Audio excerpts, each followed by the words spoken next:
but Bontempelli's the man and has been for a long, long time.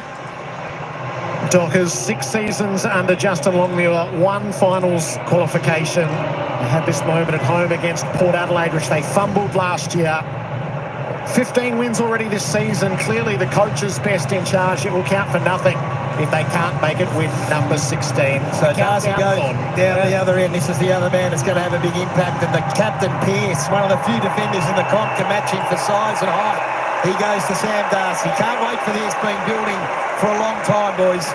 Jackson to take first ruck against English. As close as you can get to a final. The anxiety levels might even be higher. The consequences for the loser are grave. Fremantle and the Western Bulldogs, and they are into it, and it starts with Bont to Richards. Perfect if you're a Bulldogs fan. Out comes Norton. Croft was there as well, but so was Cox. Able to get it through under pressure, under massive pressure, and the tackle superbly laid. Warner caught by Garcia. Well, it's the ideal start, isn't it? It's a hidden crisis.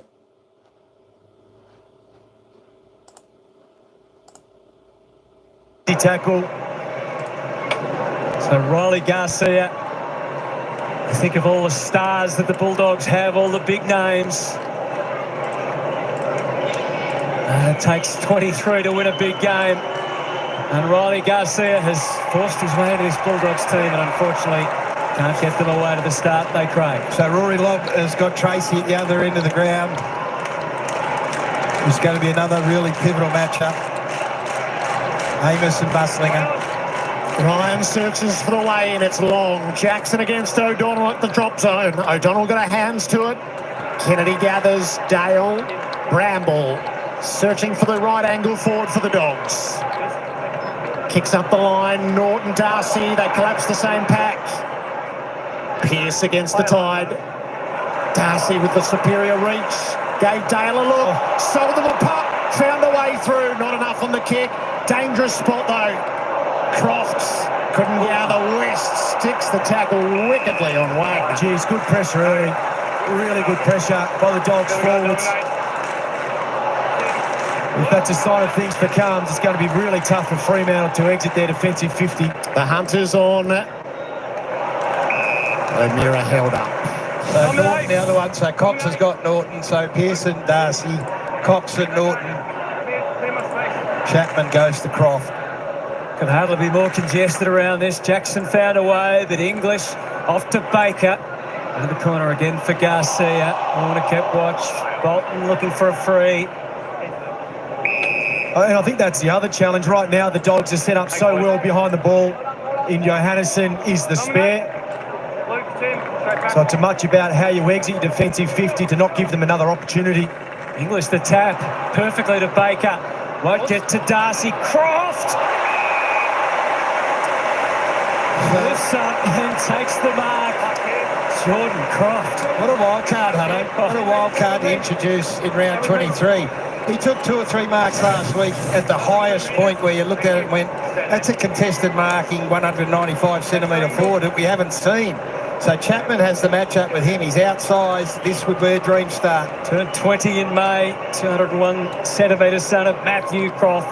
It changed the structure of the team. His form has been that good. Another tall forward. But another miss, as it turns out. Yeah, it's going to be his challenge, I think, he's kicking to become really sort of proficient in that aspect. He's come a long way since the halfway part of this season. Didn't look like debuting for the senior side. 3 minutes entirely in Bulldogs territory. Jackson's got ideas, but he left it behind. O'Donnell in close. Kennedy back to O'Donnell's got Baker on the outside. They come to him. Steps back through the traffic. Off to Liberatore. Caresses to full forward. They don't really have the placements. And Cox stands in the middle. Well, the nerves begin to grow here, so they can't exit their defensive 50. Jackson should have taken the mark. He was the target. Dropped an easy mark. Safely enough to Warner. They get a little bit of run from behind. Clark, man, they'll keep an eye on. He was one of the few that looms with any level of danger last week, particularly in that second quarter for the Dockers. So to talk about Sarong there, that he's going to Bontempelli. Not going to him, but taking responsibility for him at stoppage at the moment. Bulldogs haven't been great starters all year, 11 and 11, but they have won their last 4. by substantial margins. Had the territory so far. Kennedy and Williams gives them a little more. Richards, Liberatore, Garcia. Equal numbers. Fair chance for the forwards. Ryan denies West. Bailey Dale down from half-back, but his kick never really threatened, never had enough on him. Cox is being overworked on that last line. Is he going to spend his whole day condemned to that? He might have to. Just to lift the anxiety levels. They would like to get it beyond halfway. Yeah, so that they've got Voss isolated with O'Donnell one-on-one. These are the one-on-ones I think they've got to take. Jackson he pushed O'Donnell out and should have marked the ball. They go slow, they give them aerial support. Wagner's brought it up.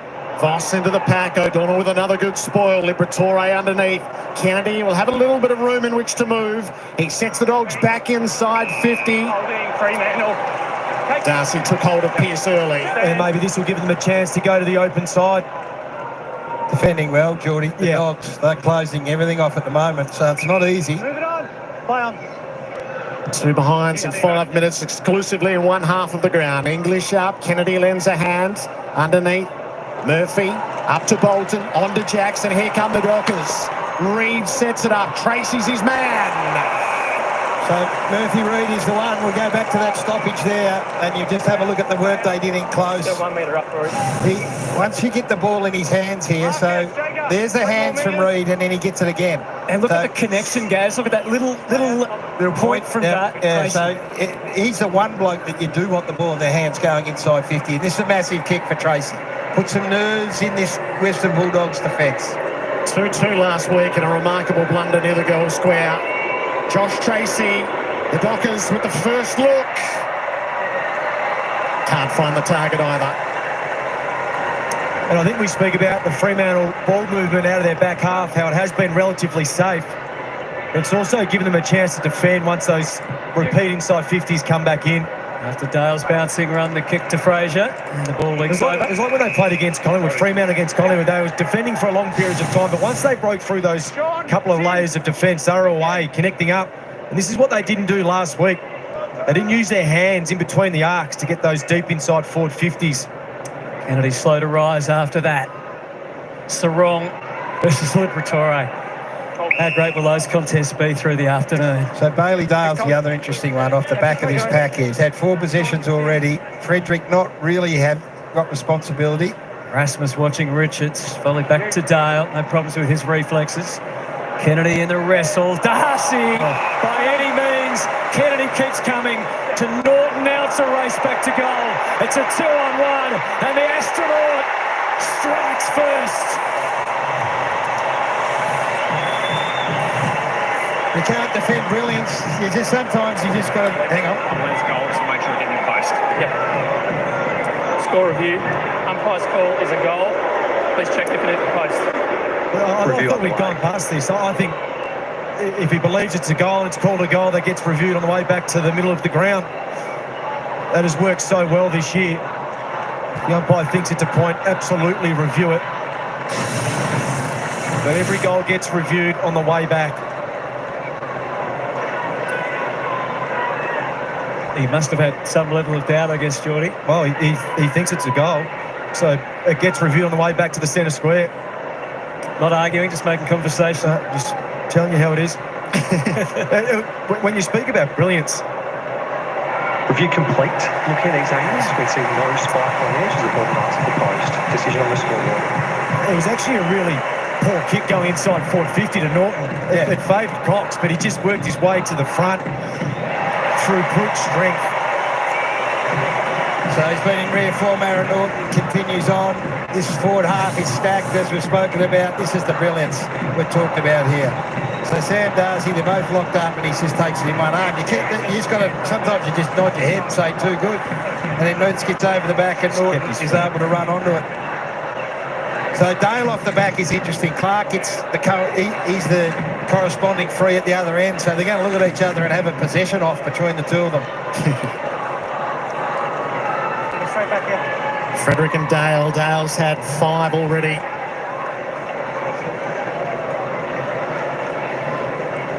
So we've taken an inordinate amount of time from when that goal was actually kicked to resume in any sort of action. Extraordinary. This favours Darcy, leaves the circles, and that adds. How much dead time can we endure? Yeah. That's all we need. Here we go. Youngs with Bontempelli.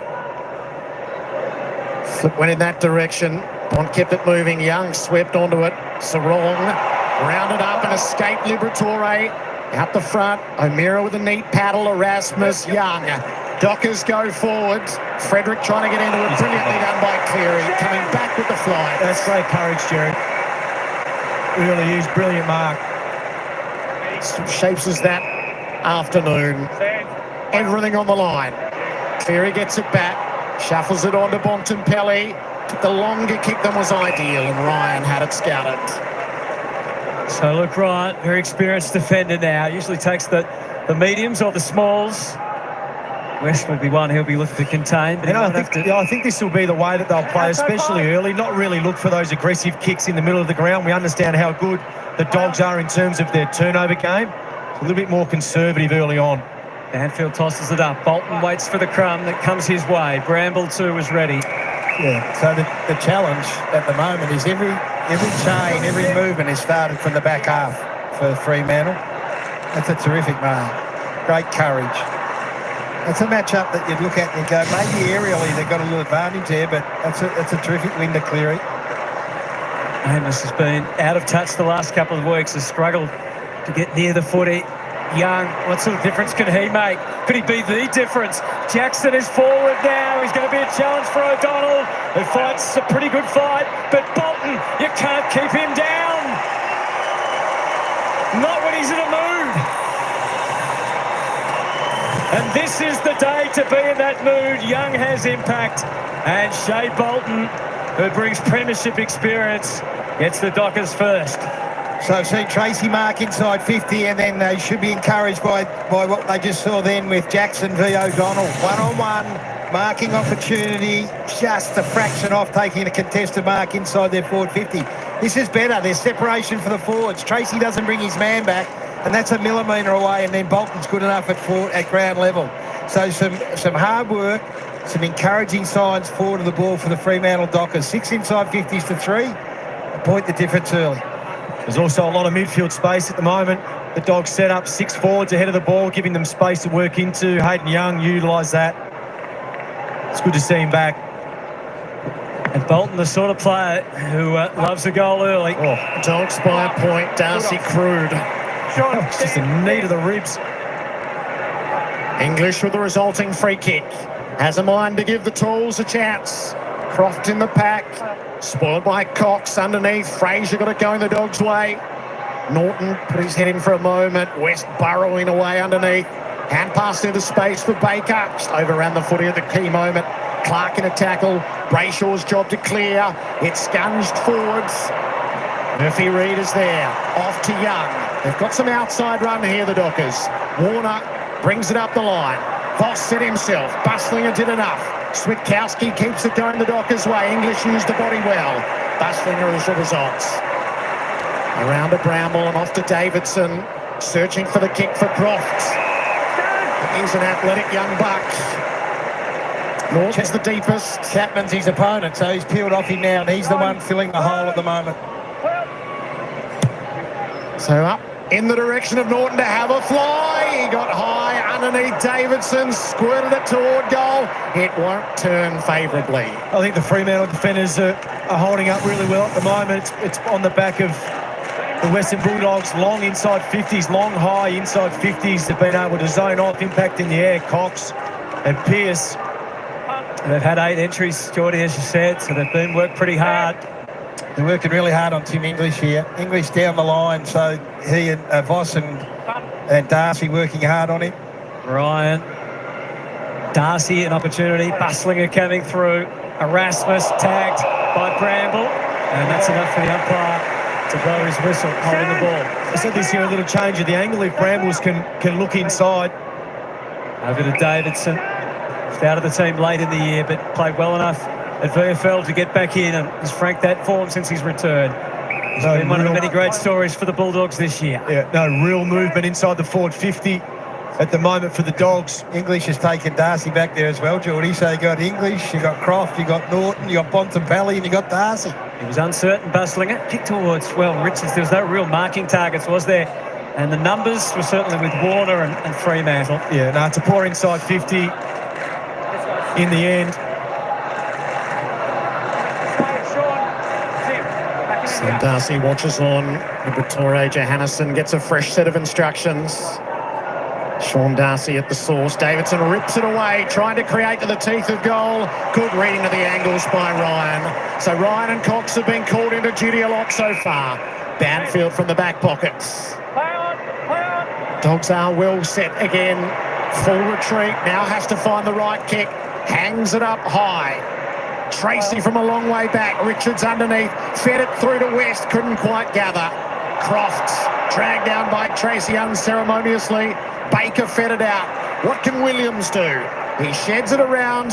Cleary tosses it up. Bontempelli was the flyer. Garcia's the crummer. Leaning. Can't get it to work. So just at the moment, and why wouldn't you when you've got the tool strength that you have, it is all long in the air. At some stage, they're going to have to break that up, and it'll be someone like a West that will drop into a hole. As long as the bloke with the footy, the dog play with the footy's got the sense of mind not to just keep piling in deep. Even use an angle and not kick in straight lines. You can still kick it high, but put it to the advantage of your forward. Change the angle a little bit going inside. Freo defenders are their leading possession winners at the moment. Cox's kick. English down to Bustlinger. Screws it back in. West v Ryan. Genuine one-on-one. Should favour the defender with the height on his side. Ryan makes the spoil. Knocked out by Croft. Erasmus the fumble. Frazier was the next line of pressure. Handball was pretty good from Chapman in the end. And the kick not so. It's coming back from English. Top of the square. Norton. Croft. Banfield able to break clear. Feed it back to Erasmus again. Up to the wing, but English prime position. Darcy does enough for the Dockers. English, Bontempelli. No one really got a clear look at it. Voss got crashed through, kept his eyes on the footy. Bustlinger the same. It's the sort of pressure we would expect in a game like and that's a good result right now for Fremantle. They just get to, and the Dogs for that matter, they just clear out their forward 50. But this has been a possession where the Fremantle Football Club haven't been able to get a stoppage or held up. It's intense early. Garcia gave it up. Young finds a lane, splits them open, has overlap run. O'Meara steers the pass to Amos. Lovely use. Yeah, it looks like he's going to have a set shot. I mean, that's the damage that Hayden Young can do. He's got such great confidence with ball in hand. And what you love to see midfielders do is use their legs. Use their legs outside of congestion. Look at that. Well, it's a clearance that they've been screaming out for, Geordie. So they were getting belted. 6-2 a clearance. They had to hold it up to get another stoppage so they could get numbers around it. Once they got even, it's a big result. So Tracy's missed one. Goalless in his past two. He had kicked 10 in the previous 4 games to that. Jai Amos gives it the lot. It's a beautiful ride. Dockers lead for the first time. So there's the contrast in the way that the two teams have gone forward. So inside 50 count at the moment is 14-4. Fremantle have been inside 4 times. They've kicked 2 goals, one, and 2 of the goals have been hit up leads into space. At the other end of the ground, the Western Bulldogs are just blasting away. This is magnificent. This is forward craft here. Look at the separation you've got and the space you got then to work into. Goes back, kicks the goal. Monumental difference between the way the two sides are going forward. So you've got to be a bit more discerning, the Dogs. A lot of ball in their forward half, but just blasting away to the same spot. Huge if Jai Amos can kick a couple of goals this afternoon with their 3 or 4 prong tall attack. Brayshaw and Sarong just 1 disposal each so far. Sarong having a rest out of the middle. Falls the way of Wagner. Big wrestle clearing. Broke clear of Reed. Quickly tried to kick to Garcia. Bolton wasn't having any of that. Towed forward, bit of a standoff. Bramble and Young. What a difference he makes to the look of this Fremantle midfield. And Bolton as well. Feeding it out to Clark. They've tracked it down. O'Meara tries to connect with Tracy. Johannesson, though, sends Baker on his way. Another handball, a little bit awkward for Williams. Tidies it up. Johannesson to Croft. He looks every inch an AFL player. He does rush that handball. No damage. Baker, again, little jig. And then a curling kick Fraser marks, hesitates. It's a push. Yeah, it's a push. One thing Fremantle did well is kept the Dogs skinny. They didn't allow them to come inside to the corridor, which made it a little bit easier to defend further down the ground. I love Bolton's effort early. He looked to be on in the middle of the ground. He's been great. He's been really influential. Ryan searched for the outlet, found it in backfield. This looks like they've settled in nicely, Fremantle. Hayden Young's resting forward now, so it's push forward ahead of the ball. That's no good. Yeah, so even that last inside 50 for the Dogs, where they went to Fraser and he pushed and got the free kick, there was a lot of room behind him. So when they go quick, they've got to use it. Liberatore turns and goes, floats it up to Norton, up to the teeth of goal. Crofts!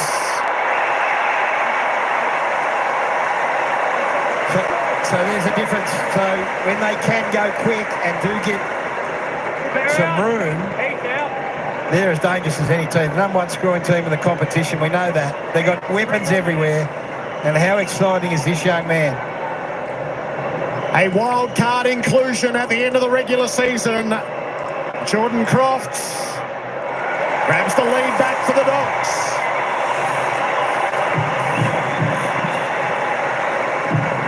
Yeah, he just got caught out, Alex Pearce. Just got caught out ball watching. Crofts slipped in behind. That's the challenge. I think you're right. If you can, in between the arcs, either the Dogs or Fremantle, drive your legs to get the ball 1, 2, 5 metres over the back of this defence. Fremantle like to play assertively. We understand the Dogs also like to take an assertive position. You see there. So if you take ground in between the arcs like Liberatore does, that kick becomes available and makes it really hard to adjust if you're Alex Pearce. Yeah, so the way you go forward and how quickly you can get the ball forward now is going to have well, so far anyway, it's having a really big impact on who can score. Slow ball inside for the Dogs hasn't worked. Quick ball does. Luke Beveridge said you just had to pick him after his performance last week.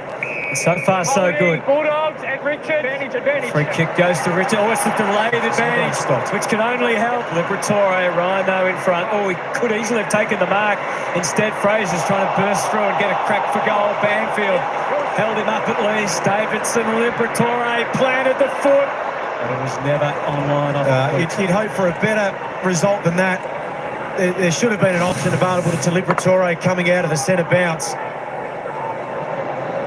16 inside 50s to fall the Dogs' way. Yeah, it's a matter of Fremantle being able to get it in their half. Long kick, double team on Jackson. Switkowski tried underneath. Bulldogs' pressure was excellent. A little touch to allow Liberatore. Bontempelli feeds it up to Richards. Pulls the kick expertly for West.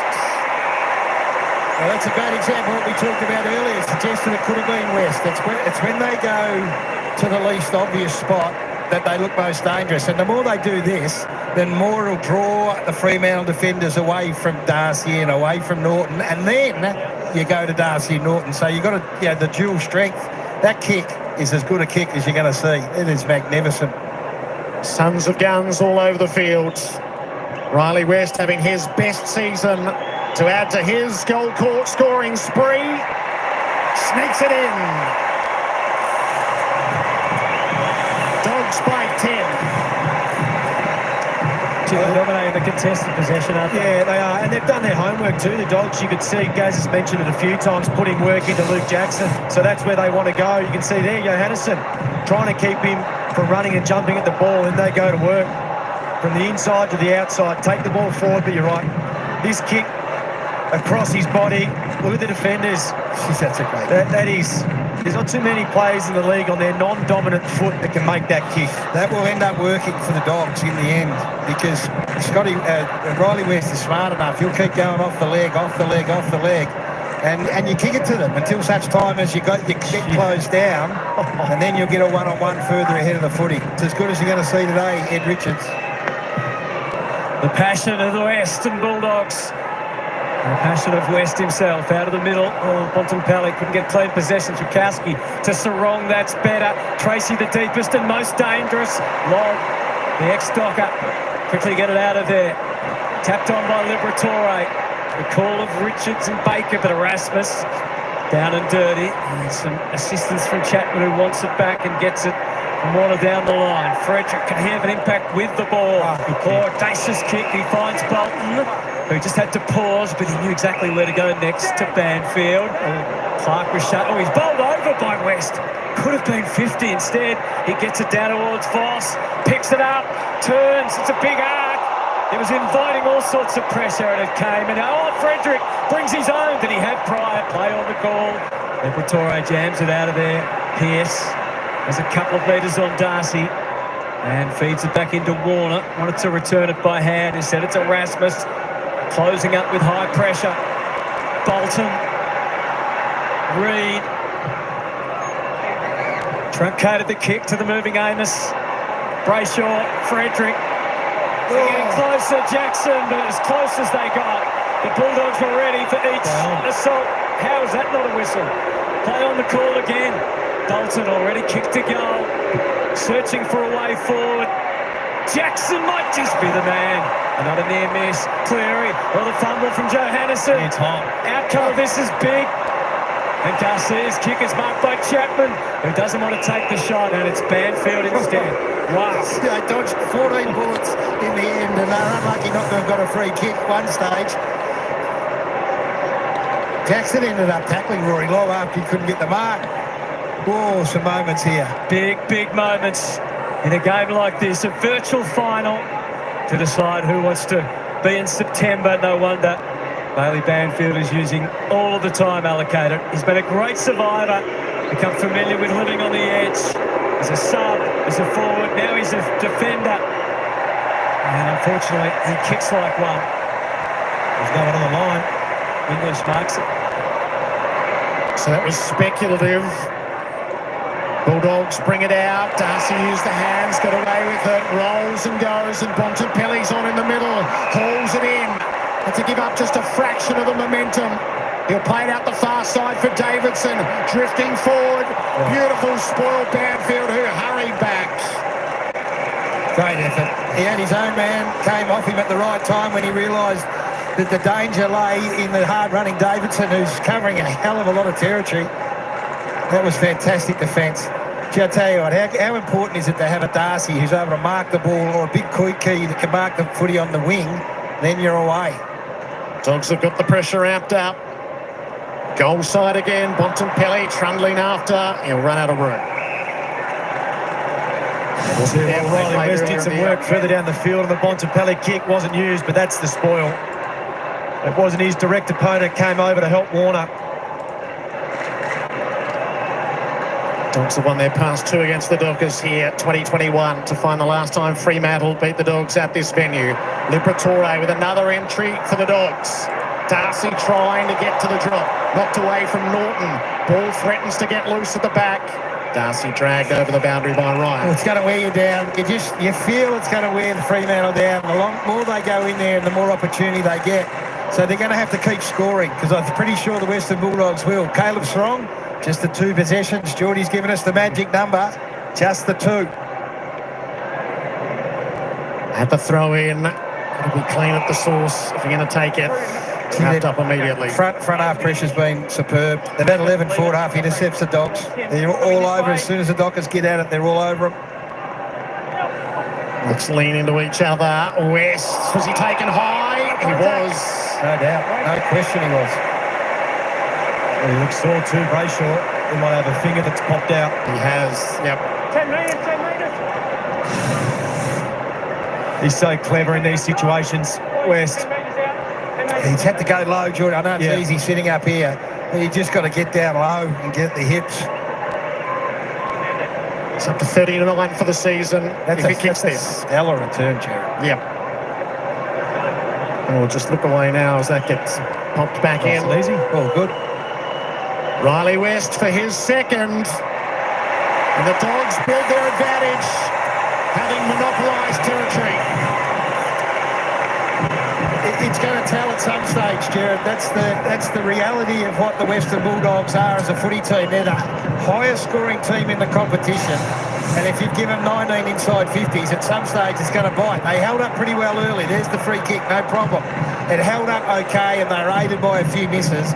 But they've had, if they give up 19 or 20 inside 50s a quarter, they're not winning the Fremantle Footy Club because they've got too much in there, Geordie. Yeah. Kicked 4 goals, 5, so they're going at about 50%. 85 points is the marker for Fremantle. 14-1 if it's under 85 points. 1-6 when it's over. You come up against the Brayshaw, the best scoring side in the competition. Brayshaw needs assistance, and so do the Dockers right now. Got a minute till quarter time. Darcy's handball to Young. It's a deep entry at least. Bolton and Jackson both trying to work out who is going to rise and who is going to stay down. No hesitation from O'Donnell. And that's the challenge. Gaz spoke about the forward movement before the game. If you can keep taking ground as a midfielder and avoid those long kicks inside forward 50 where your forwards have to compete against each other. Bolton's been good early. Can he get on the move? He's got Richards watching him. He's lively. So you got him. Sarong goes down there as a midfielder. Young just hangs off the back. And maybe feed it back to Young if they can't get it on the move. Bolton does. Fraser prepared to absorb Darcy. He does look like the likely type though here. It's going to be on the move. Fraser's on him now. The West proved that if you're on the move, you're a chance. Darcy wasn't sure who to tap it to. Frederick. Darcy lumbering with his big boot. Erasmus. Johannesson. Fraser awkwardly, but clears the immediate danger. Clark. Cox. Can someone get it out of that mess? Banfield pulls it out to Clark, and they're going again. Darcy this time. Not quite. Erasmus to the square. Jackson doesn't mark. The siren does ring out. And the Western Bulldogs have the advantage after the opening term. A long season. More than 5 months has come down to this. If you want to keep going, you've got 3 big terms ahead. And the Bulldogs have dominated the first to lead by 16 at Martin.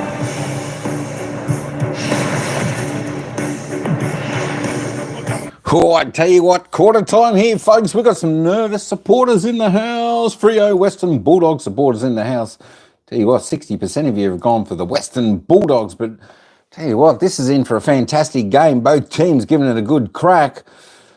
Oh, tell you what, Freo, I've got to stop that run of the Bulldogs. I tell you what, the Bulldogs look dangerous. They're moving fast. I think that's what's leaving the Dockers a little bit flat-footed. Just the speed of the Bulldogs. Of course, living down the forward 50 a fair bit, Addy. The Bulldogs, I tell you what though, yeah, the Dockers, they're going to make every inside 50 forward count because they're not getting plenty of it in there. I tell you what, Caleb Sarong, he's been well held. This is probably one of the reasons they need to get a move on. Jackson, also well held. I tell you what, oh my God, I forget his name now. I'll say it in a minute. He's looking all right. Frederick's not looking too bad, but the Bont's looking pretty good. Also, Darcy doing his job there. Let's just have a look. Hey, let's just have a look at the lineups. I didn't get to this. The ins and outs. Arthur Jones coming in for the Dogs. Riley Sanders going out. Arthur Jones, the sub for Fremantle. Hayden Young coming in. Nathan O'Driscoll out. Again, the sub is Nat 5. Well, it's going to be interesting to see when they pull the trigger and bring that not 5 on.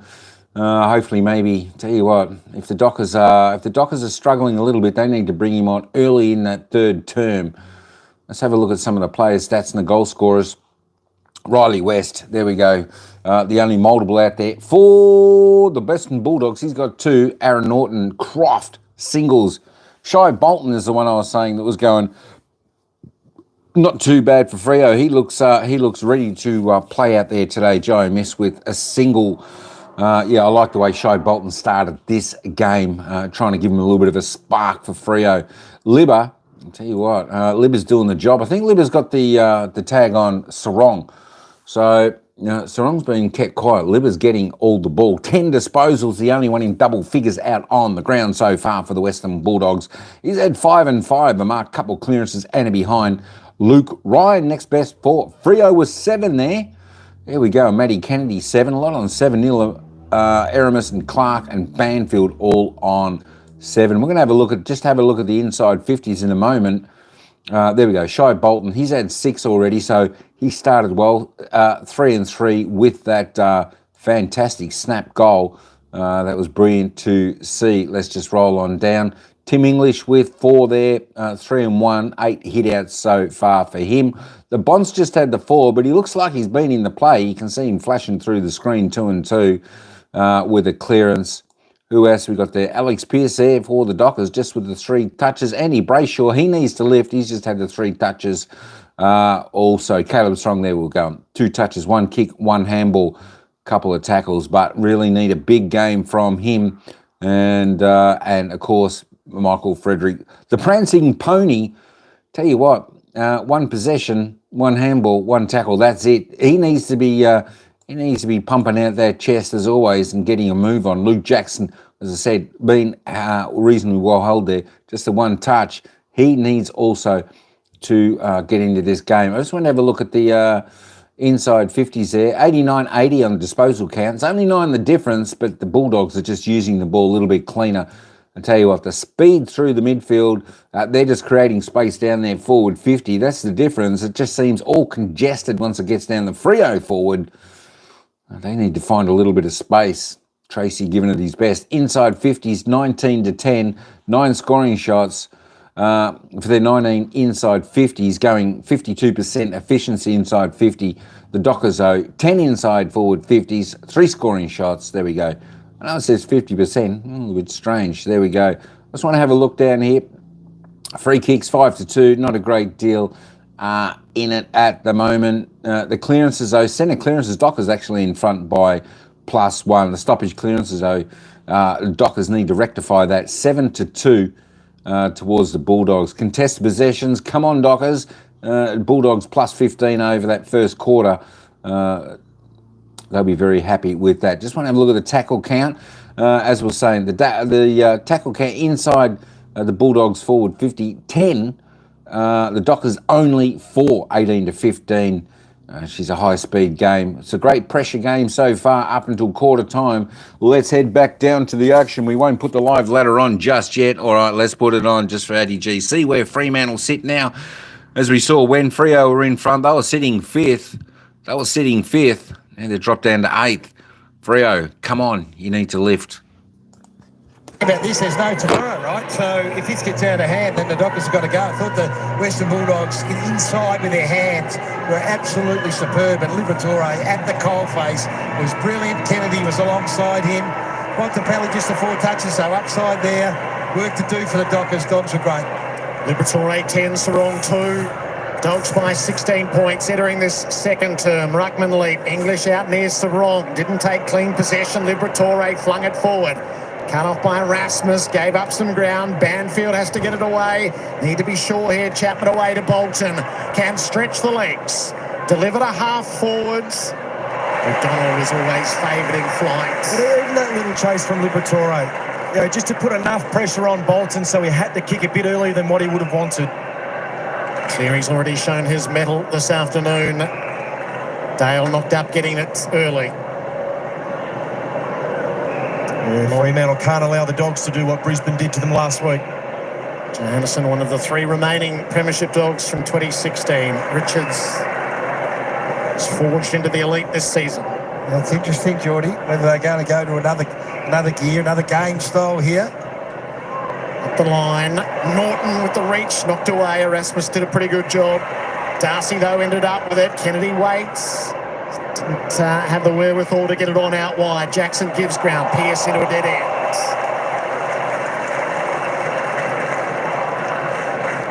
Dogs can sit up around the 50. It's preposterous to think a team with a percentage of 140 could be so vulnerable in the final round of the season.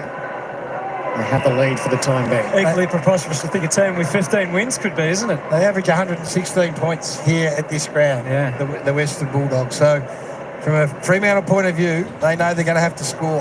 Have been beaten twice, though, this year by top 9 teams. It's a good chain of handballs.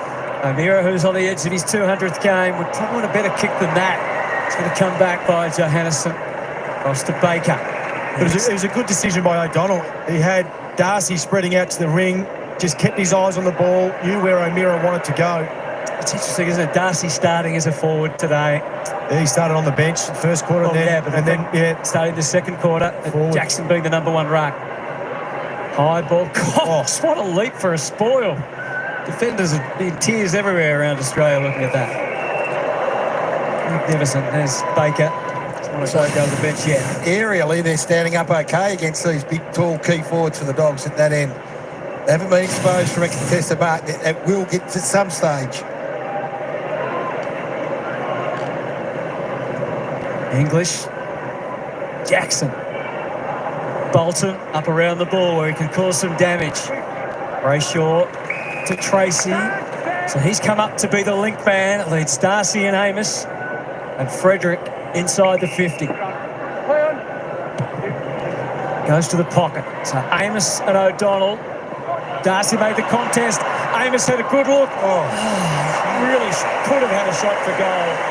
And Bontempelli found himself, as he so often has, in exactly the right spot. See, left foot round the corner, you would have thought it was all day long from Jai Amos. Even the kick from Tracy, I would have loved to have seen Tracy turn and go. It was a defensive kick. Yeah, it's just, once you've got space inside your forward 50, you've got a genuine one-on-one. Give them a chance. Bramble long down the line to the milling pack. Up went Croft. Does he have a leap about him? Dockers ball. Jackson. So this is where they'll get a chance to change the angle. If they can come back inside, that would be the preferred option. So Jackson playing his first ruck for the time being. Well, someone's got to get forward of the ball to equalise Tim English as well. Ryan with the shorts. O'Meara.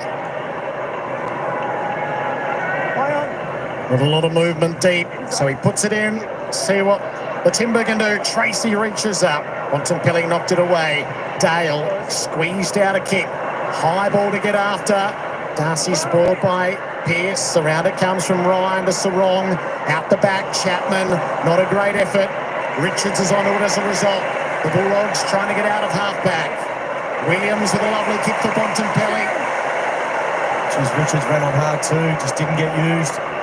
Timing was probably just a fraction out. He was too far gone as Bontempelli balanced up. So it's a long kick to a contest. Norton has a fly.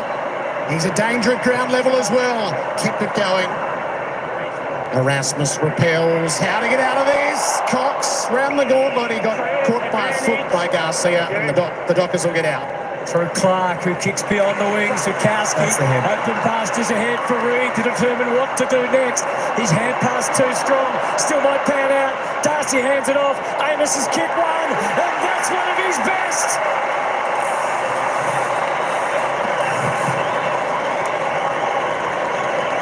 Jai Amos strikes for a second time.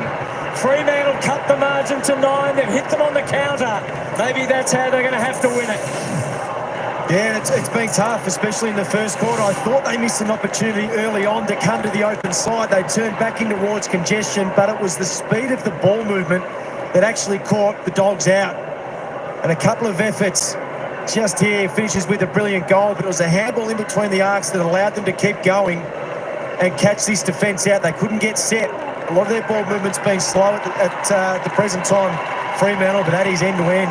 So you told us 16 times they went from their defensive 50, only got it inside once in the first quarter. So that's gone all the way from their back half, from their defensive 50. So that's a good sign. Those really attentive. You weren't seeing things. An extra behind was added to Fremantle from the official score after quarter time.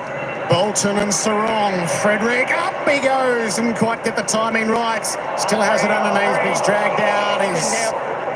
I'm afraid he would have been stiff if that had been He would have been very stiff. One of the umpires was encouraging an arm. I think had that umpire had jurisdiction, he would have blown the whistle. From the stoppage, Kennedy, Dale in a tight spot. Wagner's trying to create. Bramble tied up, had the release. Witkowski in the Liberatore. Outstanding pressure. Bontempelli and Bramble, so the Dogs are able to winkle it clear. Not terribly far though. O'Meara can reset. Jackson is in the goal square. O'Meara has a mind to kick it there. Jack English has the big fly. Bramble, O'Donnell need to be clean. Johannes and English are bustling up. Kick away in the nick of time. O'Meara, front on Kane Williams. And the captain tries to take the advantage. Had to rethink. Banfield.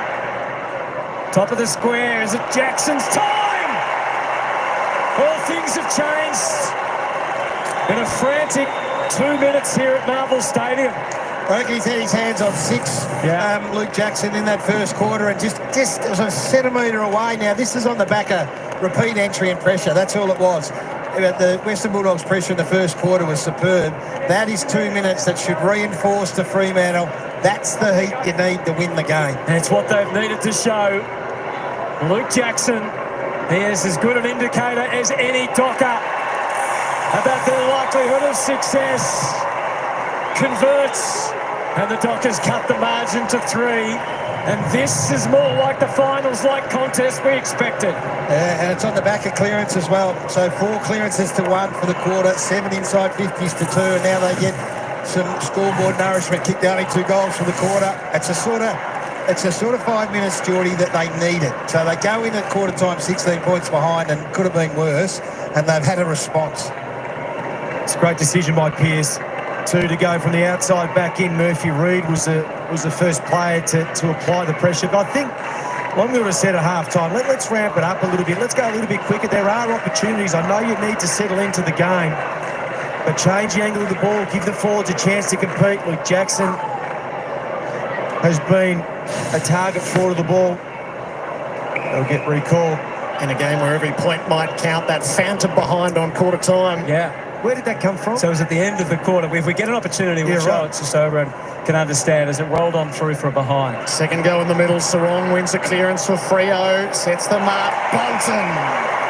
So I'll just repeat what we told you pre-game. The Western Bulldogs, as a collective 6, defend really well. They're solid. Individually, they are the worst team in the competition for defending marks inside their defensive 50. So here's another one. To Shea Bolton, who's showing some signs of his very best today. 5-1 clearances this quarter to Fremantle as well. His output has been well down on his past 3 years. First up for the Dockers. Shea Bolton, though, is kicking for his second already to give Fremantle the lead. That won't do it. Yeah, they're the ones that just need to go through to keep the momentum and energy up. Good kick in from Dale. And so the trajectory of the footy, the crowd good as well. They're a little nervous about the height, but it got safely to Johannesson. So I think we'll see this from the Dogs. Just a real reluctance here to go long to a contest. He may have to go here, but they are set up for the switch. Doesn't look like they're going to take it. Williams had that choice, but he does go down the line. Croft and Norton, who prevails. Looking to give it off by hand initially. It's a good mark. English has pushed forward, try and test out the opposition ruckman. Now the middleman is Fraser. The Bont leads, the mini Bont ventures on and further. English, oh well done Darcy. West has already kicked 2. Baker from the pocket has missed. Rattles into the post. Thought Riley West might have had a ping. He got himself out. Thought he might have had a look at it. Let's have a look at that. The handlebars. Yeah, moustaches are certainly in at the Bulldogs.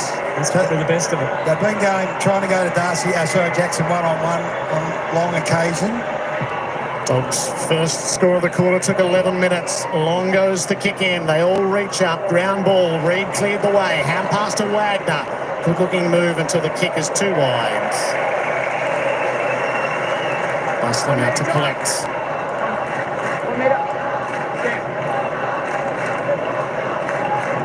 Youngster to Bramble. It's become a permanent fixture of the Dogs.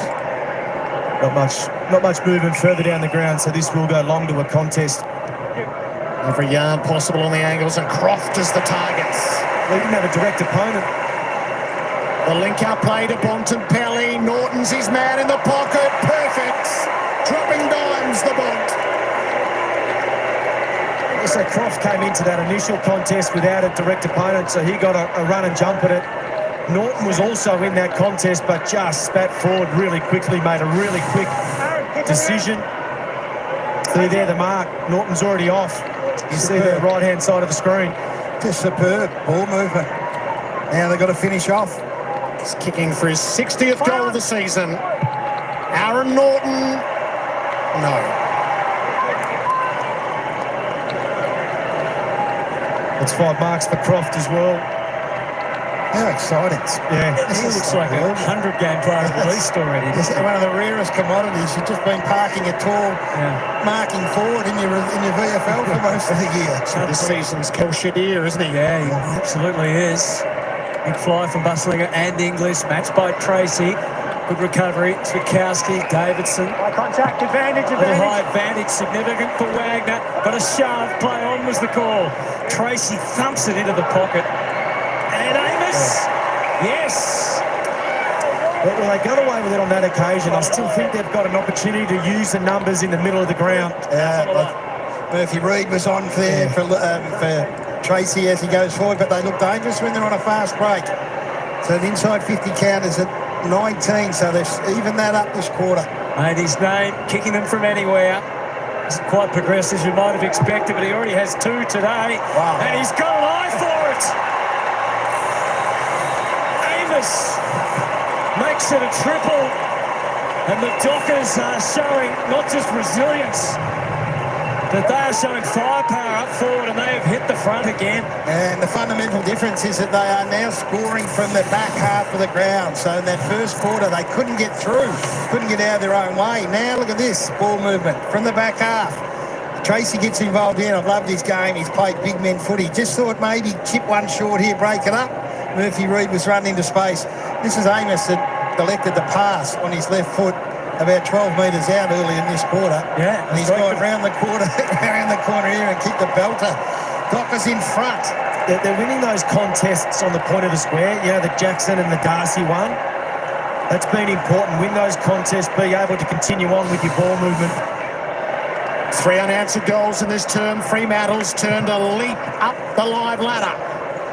Darcy puts it the Dockers' way, but Bontempelli's in and after. Hands it off to Dale. Kicks wide. Davidson's his man. Wagner tried everything. A terrific first season. And number 19 on the 45. Perfect for Fraser. Takes off. When does he not? Dabs the kick. Croft. What a pickup. Hand pass was rejected. Fraser has another go. Missed McNeil. Banfield would like the boundary, and he got a shove to get there. I like the kick to Croft, though. It was a bit different. Rather than just blasting away, he was magnificent below his knees then again. But just to break it up a bit from the Dogs. Doggies chasing now. Jackson thought about taking it, thought about tapping it. Gathers off the ground instead, but no way through. Jordan Clark has gone down into the Dockers' rooms with medical staff. We'll wait for an update for the club.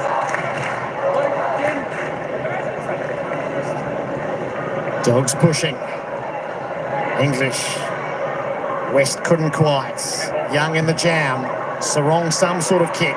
Brayshaw wanted something going by. Lost the handle on the footy. Fraser. McNeil. It's just not a breath of space to be had. West showed the play in the first term. Take the footy. Keep your head low. See what might happen in a jam like this. McNeil tried to spin out West. Better tackle this time from Banfield. That's what it is. He wins holding the ball. West was trying to get his way through. Yeah, there was just no room, was there?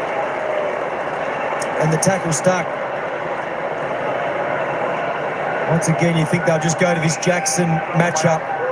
Field well spread. Cleary got prime position. Gets it out. 3 goals, 1 to 2 behinds in this second term. They've turned the contested possession battle around. Yeah, they'd love to get Sarong, get some ball in his hand. He's had 6 possessions.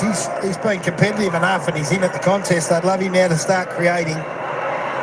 Darcy around the ruck. Fraser to Kennedy.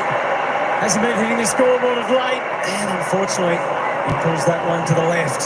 Yeah, and the Dogs would love Sam Darcy to start having that sort of an impact as well. He's creative with his hands. That 1-point margin, so at halftime we'll show you why. Could be critical. Could be critical in a game such as this. Ryan thumps it in long. Jackson attacked underneath. Reid releases. Chance for Swikowski to create. Back to Murphy Reid. The full dash of the rising star. settles and goals. An excitement machine who demands to be recognised. That's 4 in a row for the Dockers. He might have ran through. It doesn't matter. That's outstanding. We spoke about it. The matchup, they go to this Darcy matchup. So all you've got to do is keep Darcy out of it, bring the smalls into the game. And I thought Switkowski was just going to put the afterburners on and go, but Murphy Reid took off. It was perfectly awkward handball he gave him so he could get back. A little bit loopier than what you would have liked, but he's having a huge impact on this game, Murphy Reid. A young first gamer, he's having a big say in things. And it was okay. I counted him. It was about 11 steps in the end. I think he's safe. And he finished it. Amos smart enough to let it go. They've kicked 4 unanswered goals, only 4 goals in the second quarter. And again, Geordie, back half. Yep. It was just a cork calf for Jordan Clark. He is back onto the ground now. Great news, thank you, Sarah. Well, from his memorable debut when he kicked 4 on an otherwise miserable day for the Dockers, he's had a huge impact this year, has Murphy Reid. O'Meara in amongst it. The Bulldogs have to redouble their efforts. Erasmus off the wing and straight into Kennedy. So I think they'll take great confidence, Fremantle, with the pace in which they've been able to play and score. I think you would be hesitant in the first quarter, understanding the turnover game for the Dogs, but this quarter should give them confidence. Those Bulldogs supporters not that understanding at the moment. Garcia does well to wriggle clear. Darcy, as much as he could, to Baker, tracked down by Warner. Big emphasis the tackle. Clark back out there, as you heard from Sarah. Switkowski, after the hesitation, long to the man who's done the most damage. Amos bustling it, gets a little win, but then he runs into Tracy, and he is cornered in court. Amos again now, he's a long kick, is it this long? Frederick demanding it long, instead he stunted the kick. He was trying to connect with Voss, but he falls well short of that ambition. Johannesson to Bustling. Yeah, they keep asking the question of this Western Bulldogs defence when they go quick and fast. They've kicked 18 points from their back half. It's their best quarter since 2021 in that particular part of the game. You look a little bit confused with ball in hand too, the Dogs. Kennedy searching for the target. Erasmus saw it coming. Dockers intent to go even when maybe it's not there. Reid, Clark got out of bind. Switkowski pulls it for Bolton. Well, Jared, you called it beautifully. They're inclined to go even when they're not sure what's ahead of the ball. And when they go like that, they are a dangerous footy side. We've talked about it so much. It was ugly. He probably shouldn't have gone. But what it does, it just creates something ahead of the ball. Rasmus has hurt himself. Yeah, he limped from the ground and is in the hands of the doctors and trainers right now. Sarah. To keep this momentum surging for Fremantle. 1 goal, 1 for Shea Bolton. He will give it the lots. It's a pure strike.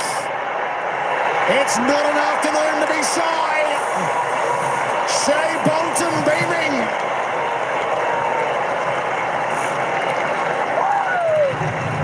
Yes, and those supporters, maybe those who have travelled across from Western Australia, be loving what they're seeing. They've put 5 in a row on the board, Geordie. They've had 12 inside 50s for the quarter. They've kicked 5 goals, 1. Bolton's been important. I think that's, you look at the first quarter and it's a big occasion, it's a big game, so yes, you're going to be a little bit more conservative, but the evidence is there now. As soon as they put speed on the ball, these Bulldogs' defence is vulnerable. No, we'll get a better. So it's coming back here in the middle. 7-out situation from a Western Bulldogs point of view. Have been as good as any team in the competition. They're 7-4 down.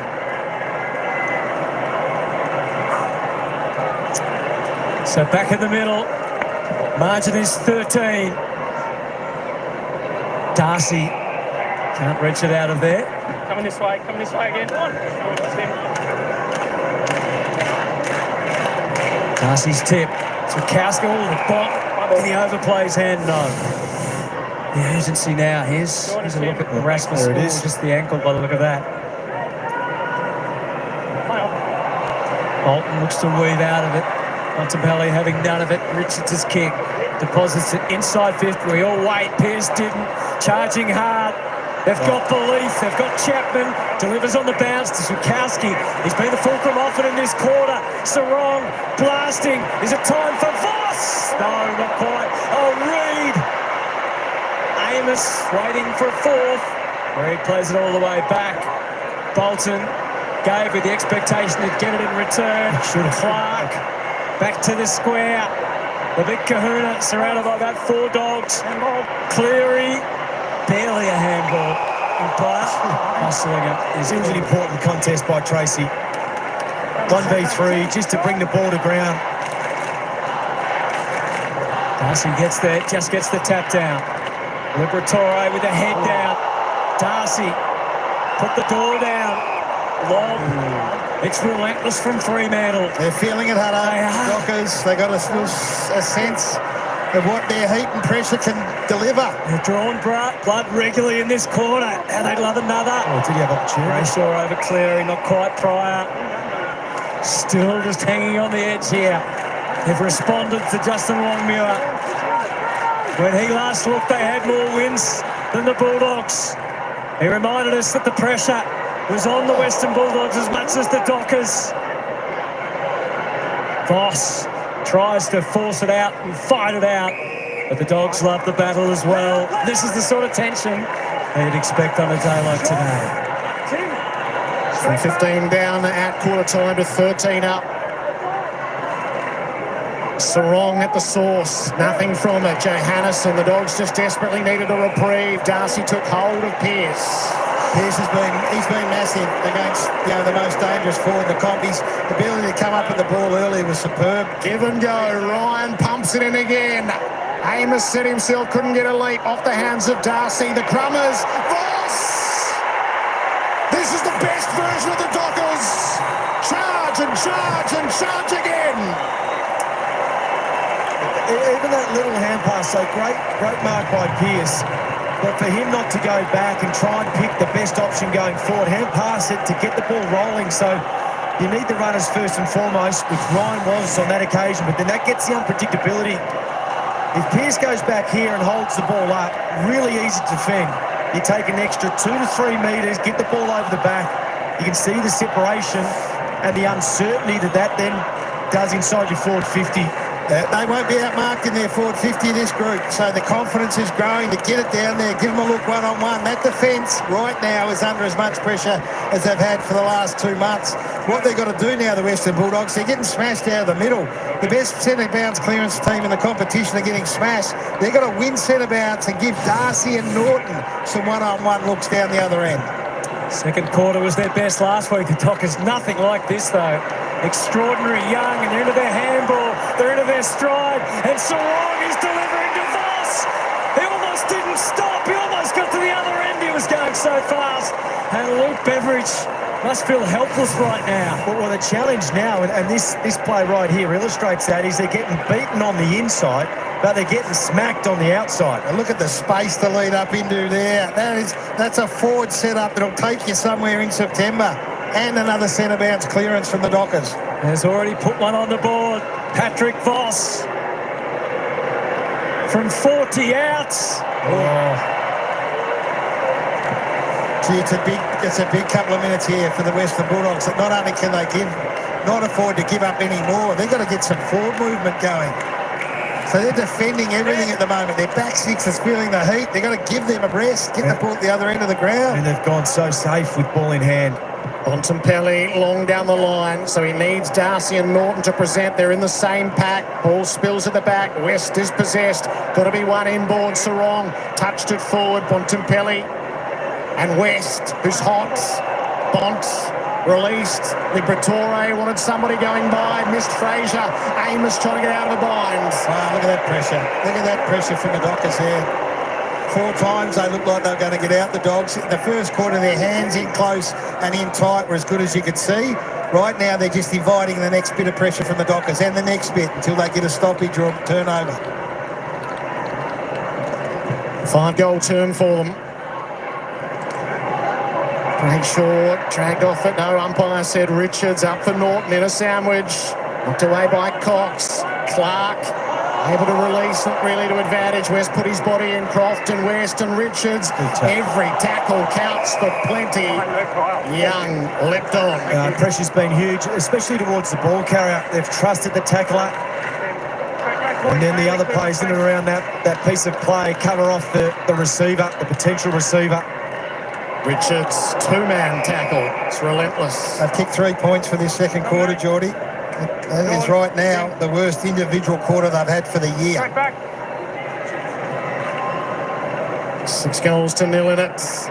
Darcy released. Quick hands. Clark's wrong. The kick from Chapman. Tracy.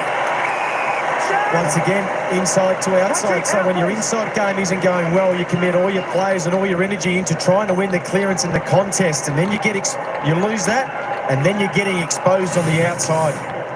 Amos has been the front line with 3. Voss is on the board with 1. Sharp hands. The triumvirate of key forwards. Josh, Tracy, to surf full momentum out of this second term. Thump! And the delight of the Dockers fans here in Melbourne. A team full of steam. Well, have a look at these goal scorers in this second quarter to the Fremantle Dockers. Amos, Jackson, Amos, Reid, the talent, Bolton, the talent, Voss and Tracy. The talls and smalls are going to work. And this is pure from stoppage on centre wing. The hands, which were the domain of the Western Bulldogs in the first quarter, and then this. Once you get forward to centre and you look up, these isolating Fremantle Docker forwards are giving the Western Bulldogs defenders a nightmare. Rory Lobb doesn't want to be running backwards defending. Rory Lobb wants to be sitting in a hole defending a big high long ball in. That's magnificent from Tracy. The finish is superb. And the other thing, the Dogs are going numerical advantage in defence. The Dockers are sending their numerical advantage inside the stoppage. And that 5, maybe his career will be extended into September again. Bont breaks clear. Hand pass a little strong. Erasmus harassed by Richards, and the Bulldogs fans desperate for a whistle. They won't get it. Can the Dogs salvage something from this second term? English reaches over. Liberatore. The Bont just waiting. Just a possession off this pack behind. But Erasmus to Sarong. High ball, Johannesson. And Bustling are trying to take care of business. Bolton jumped on for the ride. And the tackle was doubled down by Sukowski and rewarded. Off to Erasmus again. Waiting for the moment to lead up to the ball was Jackson. No! So close. Johannesson pinned down Dale. All he could do was find the boundary line. Gee, it's a stark difference from the first quarter. The way Fremantle are playing with ball in hand. Really challenging the Dogs with speed. They haven't got an answer at the moment. They haven't, and there's only a minute remaining. And they are defending again here. Darcy with a double fist back towards the line. And we will reset a little further out from goal. 7 goals to 3 behind. Incredible second quarter. Silence this capacity crowd at Marvel Stadium. It's Fremantle's version of Darcy under pressure. So we watch for the eyes of the ruckman. Who's he communicating with? Does he try and get it outside the stoppage to a Bolton or someone like that?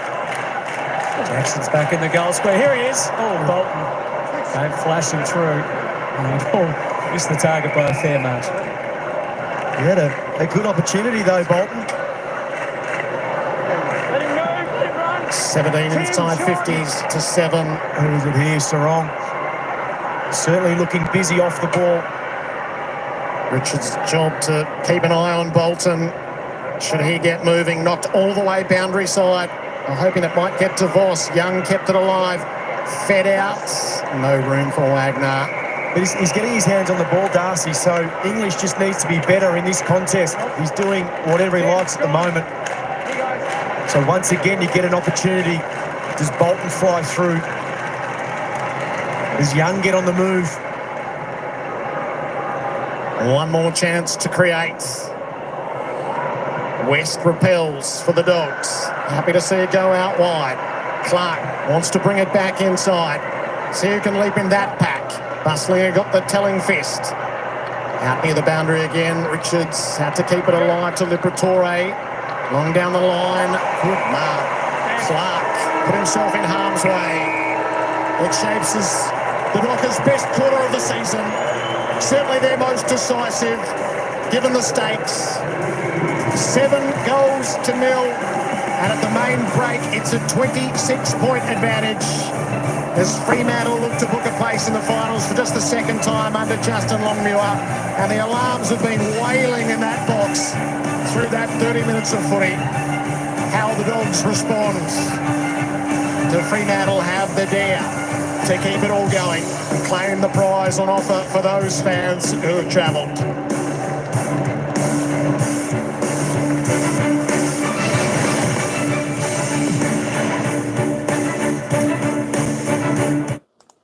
All right, there we go, half time. I tell you what, I think we've got someone in the chat smiling at the moment. Half time, 80 G, 26 points up is the Dockers. Can you believe it? Cheer, shouty, shouty. Steve, halfway there. That is exactly right. I tell you what, if the Dockers play like they did in that second quarter, if they continue that and do that in the finals, if they make it, they could be contenders. I tell you what, that was as good as football as you'll see from probably any side. What they just did then. The Bulldogs, 3 behinds in that second term, but the Dockers, wow, 7 goals too. That's what it's about. Look at the scores. 9-4, 58, 4-8, 32, kick straight. You got to take the chances when they come, the opportunities. You can't miss them. The prancing pony. I tell you what, the prancing pony let him off. He was directly in front, 30 out, shanked it to the right. Like, oh, what are you doing? I tell you what, that would have been exciting. There would have been some real chest pumping there from the prancing pony if he had to kick that. There is the live ladder for you. Freo up to 5th.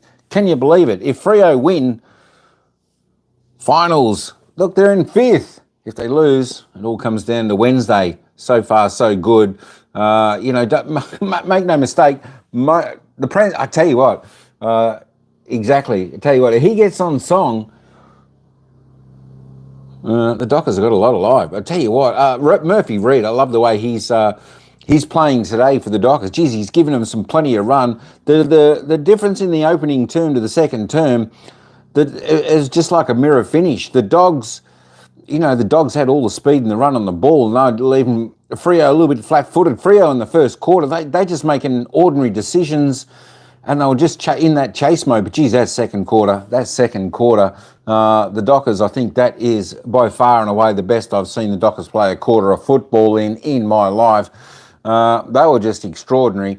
The speed on the ball, they caused a bit of chaos, but they were clean. They made good decisions. There was a couple of decisions that didn't go too well. I think they went for the prancing pony once when he had 3-on-1. Frederick was out in open space where he would have contested just 1-on-1. But just a couple of decisions like that could have went their way. And of course, that goal that the prancing pony could have kicked, they could have been further in front. But I tell you what, this is what the Dockers fans need. It's hard to imagine, like last year, the Dockers needed to win that final game. A home game, they lost, and now they're away. They're playing away against a good side. Tell you what, they absolutely took them apart. They destroyed them in that second term. Look, we expect the Western Bulldogs to come back and fight back. We expect this to be a ring-a-ding-ding tight game right up until the end.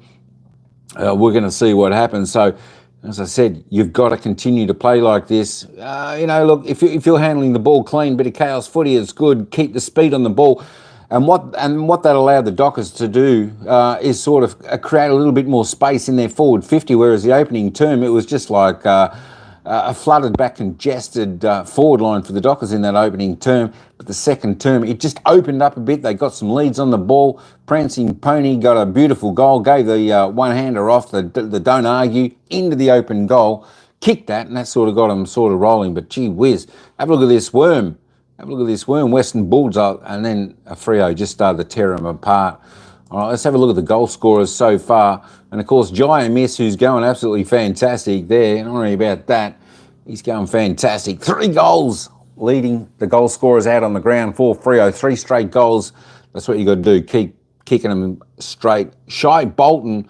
We're going to get back down to the commentators in a moment. Shy Bolton, I'll tell you what, he's the one who kept Freo alive in that opening term, that second term. This is probably the best game I've seen Shy Bolton also play for the Dockers. Look, today was Shy Bolton. There's no look at me, look at me.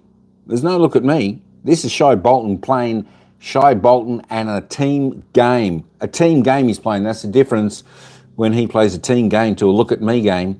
14 tack, 2 goals, 1. So he's going well. The Prancing Ponies got 1. Josh Tracy, Murphy, Reed, Luke Jackson also bobbed up with 1. Riley West, 2 for the Doggies. Norton and Croft also 1. We'll come back. We'll have a look at the disposal getters in just a moment.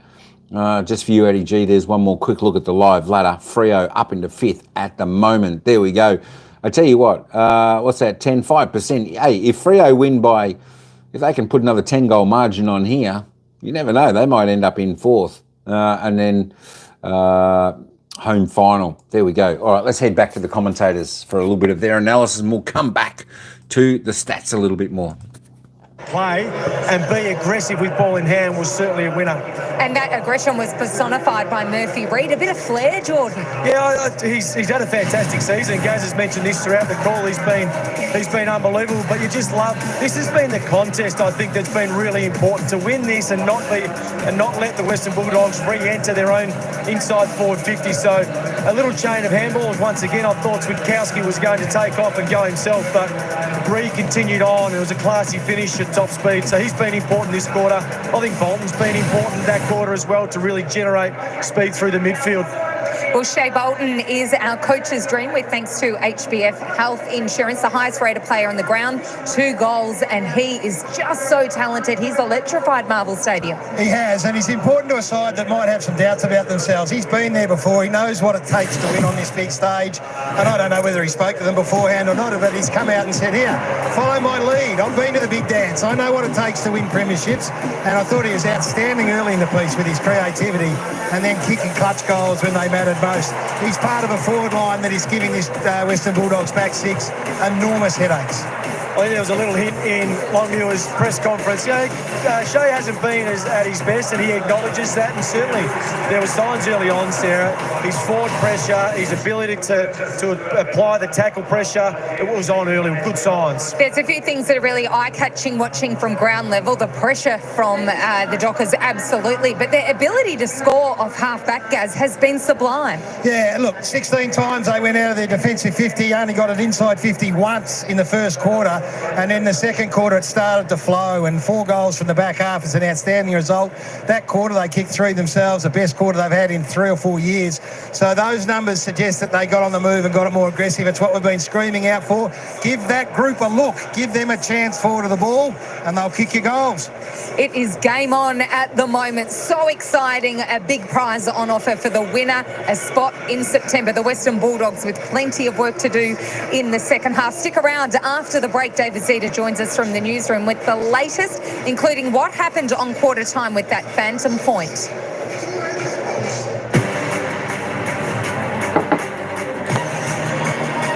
The phantom point, yeah, it will be interesting to see that. You know what I was thinking with that phantom point?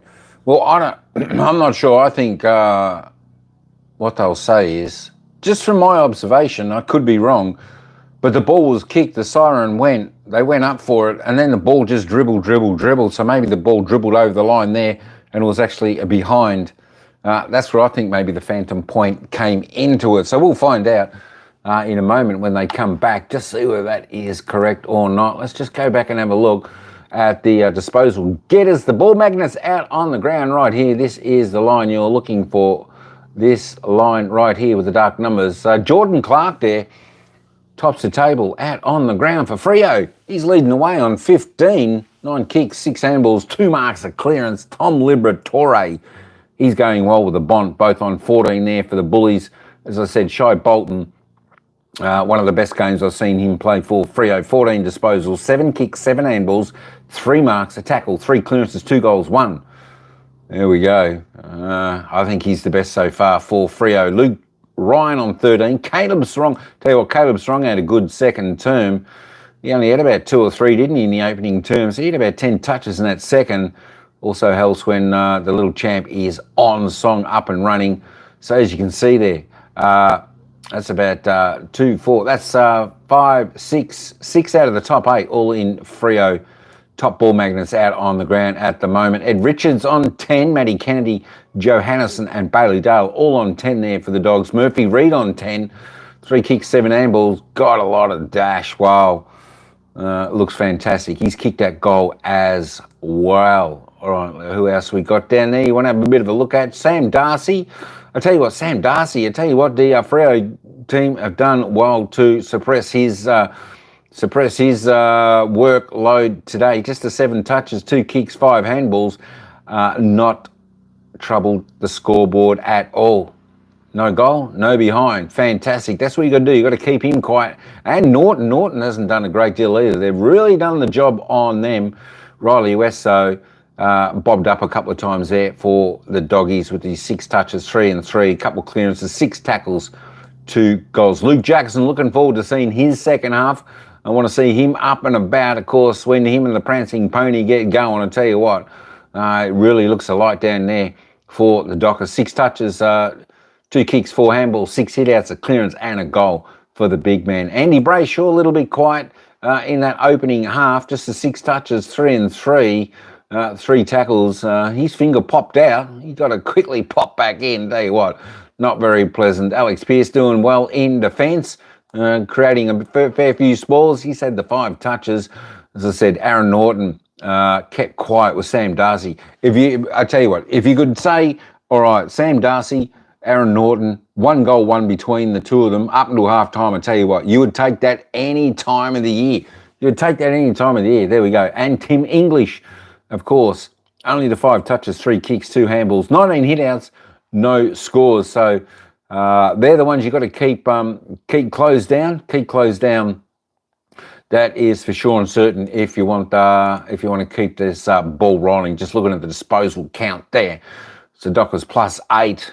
I said both teams getting plenty of it. Inside 50s, Dockers go ahead now on the inside 50 count. 29 inside 50s for the Freo Dockers. We'll be back in just a moment. Let's just head back down to the commentators for a moment.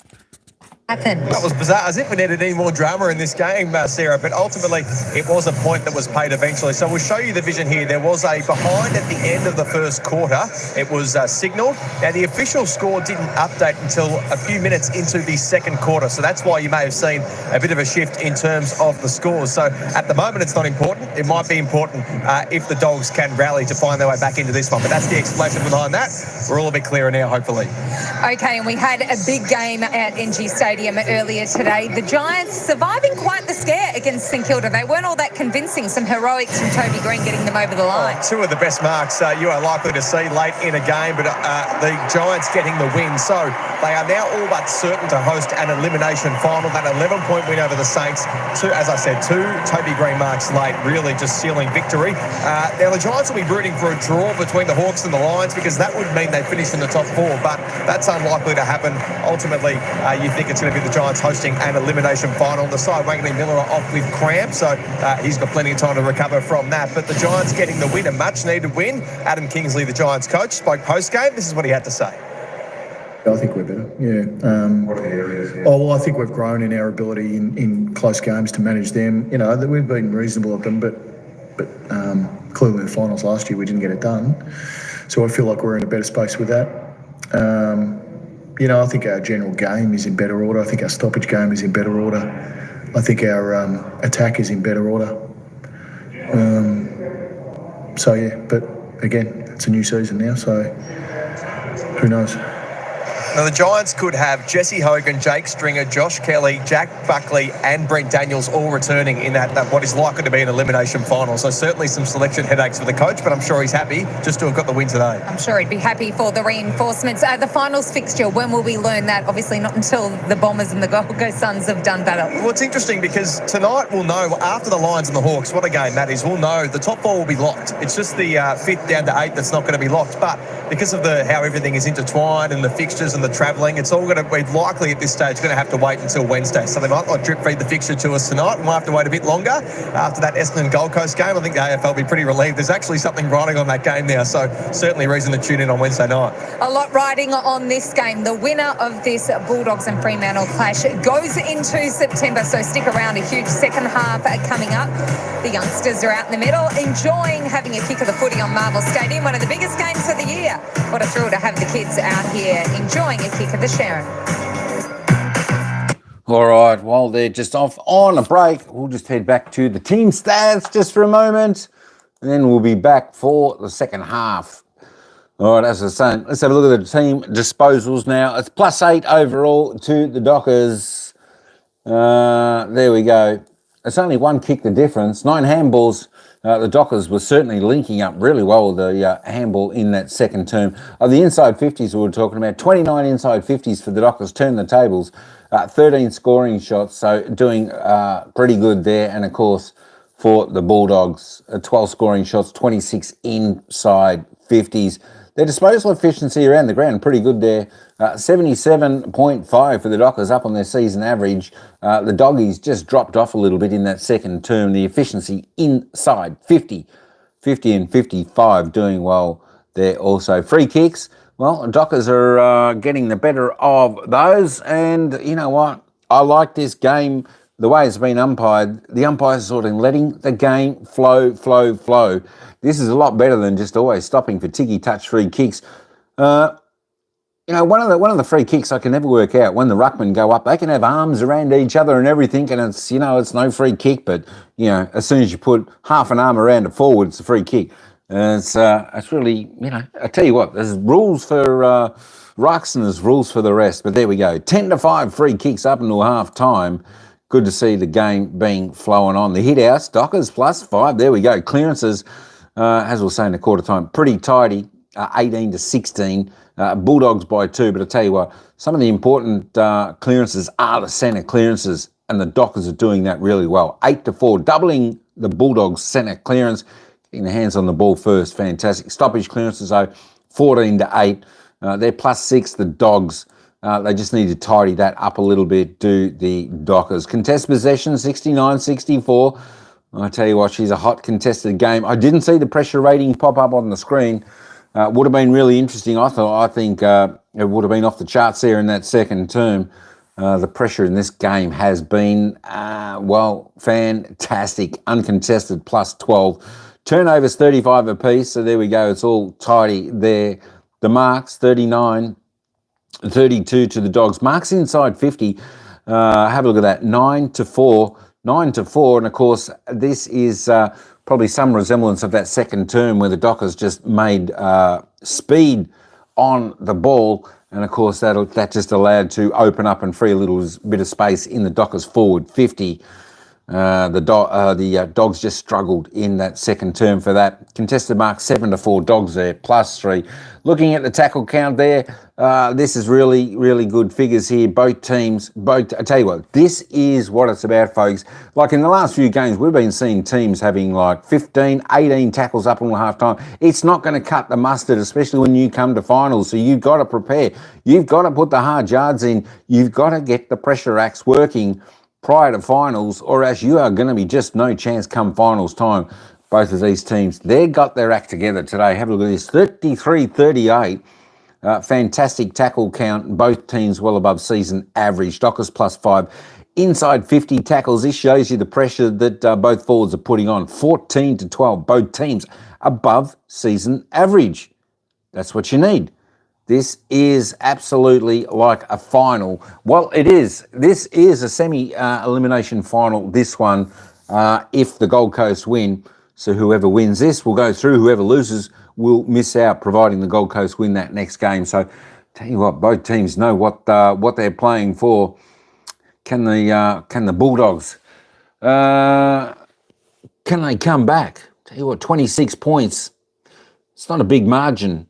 The Dockers, can they continue the second quarter form? Continue? I tell you what, I'm a Docker, I'd be wanting to see the Dockers put on 2 or 3 quick goals in this third term. That's going to be interesting, folks. You still think Freo will win by 2 goals only? I think it's going to be a tight game. I think it'll definitely be a tight game. Both these teams always come back well. Hey, that's enough of me jibber jabber, and let's get back down to the action for the bounce of the ball for the second half.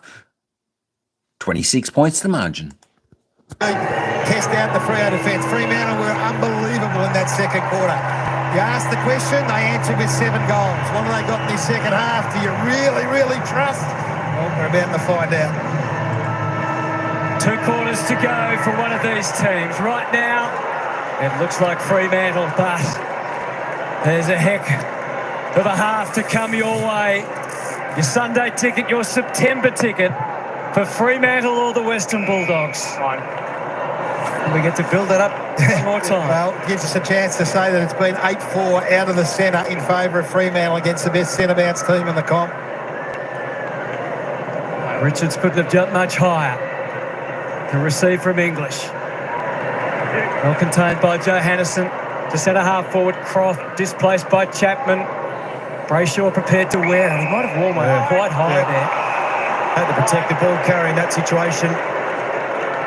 Good effort though. Yeah. Just went where you just went when you had to go. Slow to get going. He does only have 6 disposals to his name. He's had a few injuries to concern himself with. He tries to shake that off as he plays it back to Cox, who held firm in the first quarter when Luke was on the other foot. Back to Brayshaw again. A little bit of a rut lately possession-wise. Off to Warner. Again, they test this Bulldogs defence. And again, the size and the might of the Docker forwards prevail. It's Tracy. They are vulnerable one-on-one. And it was a great kick by Warner in the middle of the ground. He identifies that at the left-hand side in the forward 50. So Norton was a little bit off in terms of defending that handball receive. It allows him to take the ground. 1 goal so far this afternoon for Josh Tracy. He'll know the magnitude of this kick.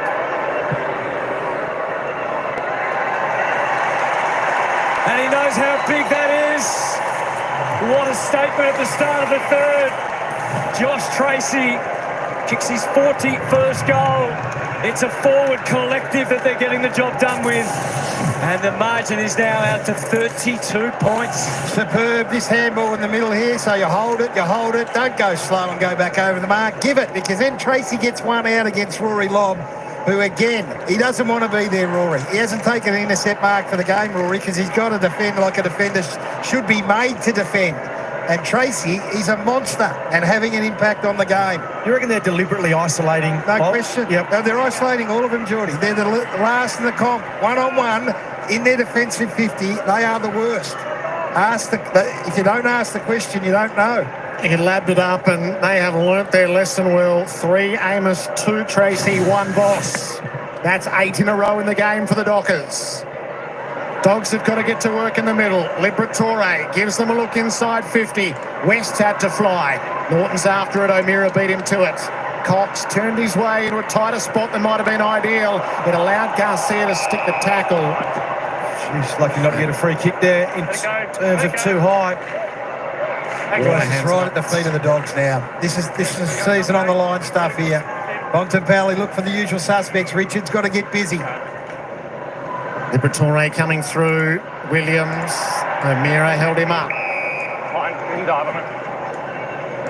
So you think back to last year's elimination final when the Dogs were so disappointed against Hawthorn. You don't want to limp out of the season like that again. Williams and Liberatore just eluded them. Brayshaw and O'Meara were able to combine to take the yards up the line. Amos tried to open the way. Frederick had a fresh area. So Buslinger. And passes in close. Williams gives it to Johannesson. Up for English on a meaningful lead. Norton's the beat. Croft goes back with him. English holds it up. Yeah, too slow. So a cluster of defenders gather. Kick goes out wide. No mark for Richards. No free kick against O'Meara. Cox, Warner, O'Meara to clear the area. It's Voss's job, and he did it ever so well. And at the moment, that's a little bit of the difference between the Dogs and Fremantle. No run running past English for a handball receive. Just leaving too much to the kicker. So much working out for the Dockers. Voss got them down the line. Amos flew with intent. Jackson, Frederick, bustling it. Handled it well initially, then lost the handle on it completely. Frederick sneaking in. Voss blasting through. Spotted Sarong. Hand pass forward to Jackson. Now Switkowski. There is Dockers everywhere. And the Dogs have no answer. Tracy played it back, and West. So the forwards are even needing to defend, and they are needed, plugging holes at the moment. Warner, they're coming again.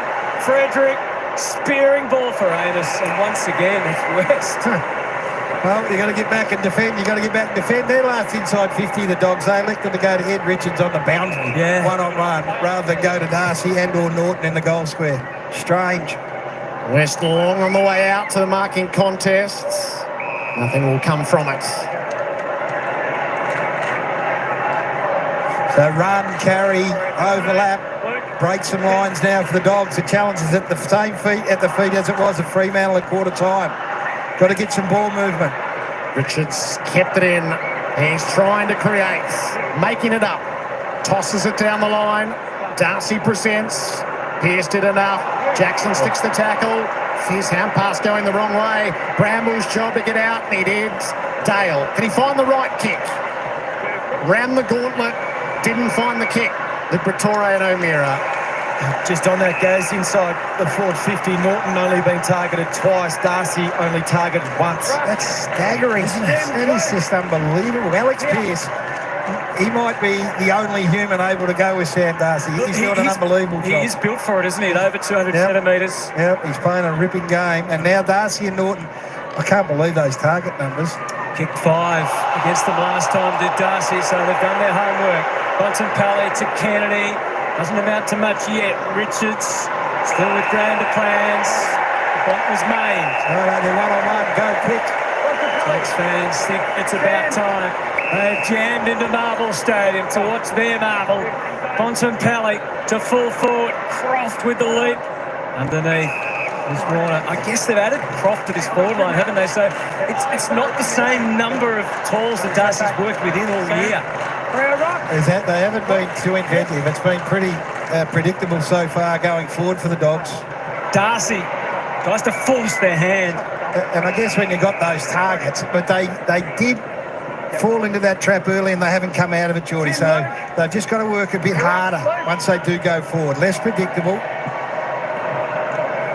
There's a massive humanity in front of the rucks. Creativity might be shown. Jackson did it himself. He didn't find the hand pass initially, but he does the second time. And Bolton checks the kick, puts it out in front of Voss. It's a running race up ahead. Tracy's rushing forward, and so too Murphy Reid. Put it out in front of the youngster. Reid closes on it. It's got separation on Williams. He kicks. Oh, I don't know about that. It just needed to bounce up, which it did. That was a low percentage play. I was just going to ask you when it was going through the head of Luke Beveridge and when they might make the move on Artie Jones. Well, they need something. They need a bit of magic and a bit of dare. It's asking a lot of a man that hasn't played much footy, to be fair. Yeah, Nearly played this year, and there's the sub, but he's been in good VFL form. Referred to Riley Sanders, a high-priced youngster. English to Bontempelli. It's time for the Bont from 65 metres out. No. Well, he had no other option, Hutto. He had no other option, and mainly because the Dogs have been playing so slow. The forwards have been caught really high. They finally get a fast bit of play. The forwards are out of position. I find that staggering too, Geordie. You've got to have one. You've got three monsters down there. Have one to be able to shoot at. It just felt like that had to be, didn't it? It's still a 6-goal run in the Dockers' favour as Jackson reached up but didn't complete the mark. Charged down by Wagner, who then followed up and stuck the tackle on Cleary. They've been superb. They've been so good. Hardy's put the T-shirt. He's put it back on. Last goal, 28 minutes into the opening term, kicked by Riley West. Young gets some sort of kick away. Reeds beaten to it by Bramble, harassed every step of the way. So who do they take off, do you think? Do you think it is a Croft and just go back to the others, or...? No, I don't think the problem is the forward half. They haven't had too many opportunities where there's been some quick ball movement through the middle of the ground. I would be thinking somewhere within the midfield group. all the wings to get some speed. Dockers by 31. Good use of the body by Erasmus. Gives Young a chance to toss it up. Tracy's underneath it this time, although Dale spoiled lob. They'll get out of it. Davidson down the line to a contest. Pearce's swing. Darcy, that's terrific work from the skipper. It's just great body work, great craft. He's playing a magnificent captain's game, Alex Pearce. He's only been back 3 weeks. He was the hero, of course, going forward against Port. He's bolting in the pocket. Water has the decision, long or short. Bolton with the lead matched. It was a mismatch in the end, wasn't it, really, with English? So this is where you need to see switch of play. They haven't been able to generate this so far. You just got to keep going, keep forcing it. The last Bontempelli shot at goal was as a result of a really aggressive kick into the middle of the ground. But Fremantle, to their credit, are working hard here. So he's bustling it. Yeah, he got the tap on the shoulder and sent to the back row. So both from Geordie. Kennedy, Fender. The width to Dale to work within. That's better. Perfect dimensions to Davidson. Hard run from Fraser, ignored. Back to the middle instead. A little wary was Bramble. Flicked it to Dale. Stumbling, bumbling. It's been the way of the Dogs since quarter time. No flow, no method. Can they find it in Richards? Or Fraser? The bump missed. Fraser didn't. They needed a fire starter from somewhere. And it's Joel Fraser who gives them something to work with. And a little murmur around Marvel. At last, they have their first goal since the first term. They have gone, this wasn't pretty, by the way. There was chances to turn this over, but to their credit, they stuck at it. They have had a very familiar look in the middle of the ground, particularly centre bounce. It's been the same group. I just wonder whether they mix it up. But Fraser could be one that has only been in at 2 centre bounces. Maybe he's one they inject in there just to change it up a little bit. Right now, it looks like it might be, is it McNeil that's going in? Garcia's going in the middle of the ground. So he's going to just change. I think they need a different look in there. And Fraser's done it before.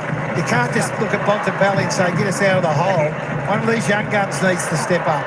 And Garcia shorter in the forward line as well. Artie Jones onto the ground along with West. That ends the 8-goal run. The club asked its fans to turn up en masse to precisely create this environment. They need it now. Bontempelli tracks the ball in the middle. Sarong stays with him. O'Meara from the wing. Releases Darcy. Dockers go forward. 4 pairs inside the 50. O'Donnell tackled by Jackson. It's a good tackle. Go through. Straight back. Tim. So Darcy's having a spell on the bench, as Sarah told us. So that means that it's just Croft and Norton. So they've changed it up a little bit ahead of the footy. Sarong at the source. Davidson hang on for dear life. Frederick trying to create. O'Meara. Ricochet goes out. So Sarong's up to 15. He was struggling to find it early, but he has been going head-to-head with Bontempelli. And neither of them have got off the leash just yet. This is Bailey Dale. Might have hurt his wrist a bit when he falls here. Just after you make the sub, eh? Yeah. So Williams has to defend tall. The bustling are going off. He's got Voss at the moment. English the tap. Davidson. And he can't dispose by any means. 25 points the margin. At last, the Dogs have been able to kick a goal after an 8-goal run. Barnstorming from the Dockers. Garcia, Norton and Croft, both in the mix. Norton almost lost the headband. Now he has. Bigger priorities to McNeil, to Davidson. Off the left, it lags. But even that play there, they're still forcing the Dogs towards the boundary, which is good defensive work. But now Fremantle get this side of the ground to use if they want to go quick. Tracy watched it all the way and plays it to Chapman. So I think the Dogs can challenge more in the middle of the ground, be a little bit more chaotic like that Fraser goal. Well, the next goal is so important because 19 points looks a hell of a lot better than it did at 26, and it does put some doubt back into a side that can be a bit vulnerable. English had the ride, didn't take the mark. Darcy releases out the front. Switkowski to the run of Frederick. Doubled back, found a way. Hit the targets. Dockers answer. Quell any thought of an uprising. Once again, it's the marking contest. They're just not allowing the Dogs to control the air. English on that occasion, ball comes to ground. had a really good piece of it. And then it's all about challenging the Dogs forward of the ball, making their defenders, do I come forward or do I sag back? Rasmus decided to go by himself. I think it was O'Meara at the corner of his eye that he could have gone to. But great finish in the end. You see there, Williams didn't know whether to come up, stay back. That just created transition space from that contest. That's a nice settler. That just settles you back down into the game again, doesn't it? So 2 goals to 1. I think Darcy and their tools have been terrific. They haven't allowed English to take over, or Sam Darcy, or Norton. It hasn't been the aerial dominance that you'd expect from this Bulldogs team. Big goal. It was his 100th game last week. He was one of the culprits with the shooting for goal where they failed mightily. Out of the middle, Darcy following up the rock work, gets it in. The other thing that's been evident, I think, with both midfield groups is Fremantle have been able to spread from stoppage a lot quicker than what the Dogs have been. Darcy, it's Sean Darcy, spreads well there, takes the mark, lugs the kick down the line to half forward. Tracy worked under the ball. He's starting to panic now, Log. Yep. Straight to him now. So Tracy. Ross is in the goal square with Amos. Back, Dogs. So there's size there. If that matters, and it almost did. Cleary, Amos. Poor missed the chance. Joy Amos, he did all the work, did the body work, got his man off the line of the footy, and then just dropped it. He's been terrific today. So Darcy's in the ruck. Erasmus worked his way clear. He's dreaming big. And so are the Dockers. Neil Erasmus kicks a critical goal. It's a game-high 37-point lead. And this challenge just got a little greater for the Western Bulldogs. What an enormous response this is from Fremantle after the Dogs were able to break through and kick a goal. So 16 points down at quarter time. That's what you're talking about. They've kicked 6 goals from turnover, 4 goals from stoppage. Forward 50 stoppage score now. Look at him sitting off the back, Erasmus. No one there. McNeil doesn't push up on him. That's the expectation, to push up, and man, he just sat there on his own and then broke a tackle from Bramble. That's a big one, isn't it? Terrible Bramble missed tackle for the Dogs. Terrible. Yeah, you had to keep him boundary side. You can't overcommit and miss the tackle and open up the inside. He couldn't have imagined halfway through the third term you'd be asking how much fight have the Dogs got left. The Darcys scrambled for it. Liberatore out to Kennedy, off to Bramble. They could use a mark. Norton's the target. Double teamed. Pearce brings it to ground. Warner's caught with it. Bailey Dale has gone down into the Western Bulldogs room, receiving treatment, I assume, for that hand injury. We'll get an update, and we can see there the champion, the dual Brownlow medalist, Nat Fyfe, beginning his warm-up. He is the sub today. It's the most extravagant warm-up there is for a sub, so we'll see him in about half an hour's time. Jones to Liberatore. Could he bumble it through? No. So in these second and third quarters, they've kicked over 10 goals, 6 goals from turnover. They've plus 14 for inside 50s, Geordie. Yep. And they're scoring at 38% every time they go in. They're dominant numbers for Freo. This has been as good as they've been for a long, long time against quality opposition here. Yeah, the crowd as well. Well, the Freo fans that are here, they have got the chant going. And they have reason to. Sarong took it from Reid and sits Witkowski. Extra spring in the Dockers step. Fierce contest.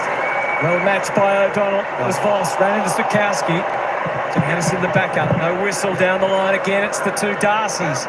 Floating in from the side, Banfield. Sam Darcy looked like he'd get through.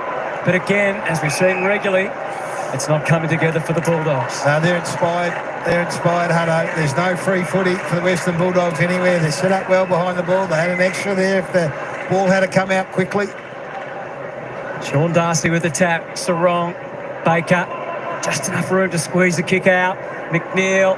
The leaper from behind was Croft. McNeil stays on his feet. Stays dangerous. Jones might be able to use his pace here. He's only had 12 disposals for the year in 3 games. Has to use it well. He does the dance, and now he's got something to celebrate. A work from Artie, but he will remember if the Dogs can keep it going from here. Well, who would have thought, Geordie, the way forward to this side, and it's just got monsters everywhere. It's through a 180-centimetre sub. There was no other option. You can just see there, the kick from McLean had to go to space. He either had to have a shot at goal like they did in the previous inside 50 because there's no deep forward leading up. They're so worried about the contest and clearance. Their forwards are so high. And it was all the space out the back that Artie Jones needed. He worked through that play brilliantly. Sold it to Warner. Was able to duck outside. Look how high the forwards are. McLean just had to kick it to space and hope that someone would get there. And it was Jones. So a little bit like Brambles at the other end. Just let him on the inside. Great finish. There's one way back for the Dogs, and that is to put some doubt in this Fremantle side in the next 5 or however many minutes there are left in this third quarter. Still 8.5. Plenty of time. They've got to put some doubt on the scoreboard. English had a swipe at it. Richards has ended up with it from a standing start up near the rafters. Kennedy will have a fly. Clark made the spoil.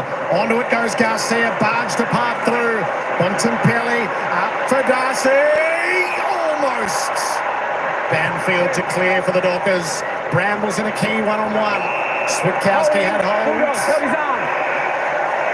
Sam Darcy marks what they want.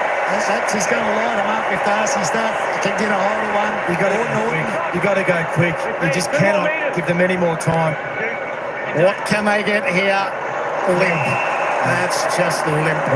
I just don't know what Brambles is waiting for. The forwards are down there working over their direct opponent, wanting a quick kick. There's the bump on Brayshaw. Kick goes back towards the wing. They need to change this matchup. Yeah, he's been a monster, this bloke. Well, he has monstered Lob, hasn't he? Yeah, Lob hasn't looked like touching the foot. He hasn't taken intercept mark. His contest has been superb. Straight lines down the ground. Jackson kept it by Richards. Switkowski volleying it forward. Be handy at the net. O'Donnell overruns it. Amos, what a pickup from Reed to get it back to Young. Top of the square. Erasmus versus Bontempelli. Wagner and Richards. Brayshaw. They're breaking tackles. Hard to get out that time. That one stuck. Fraser to Kennedy. Clark just demanded it back. Gets it forward. Garcia. Williams. It is too hot for the Dogs. Just. And now Cleary plays it back to Bramble.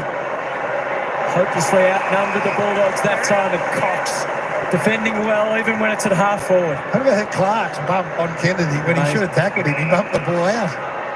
Dockers look to pour more pressure on.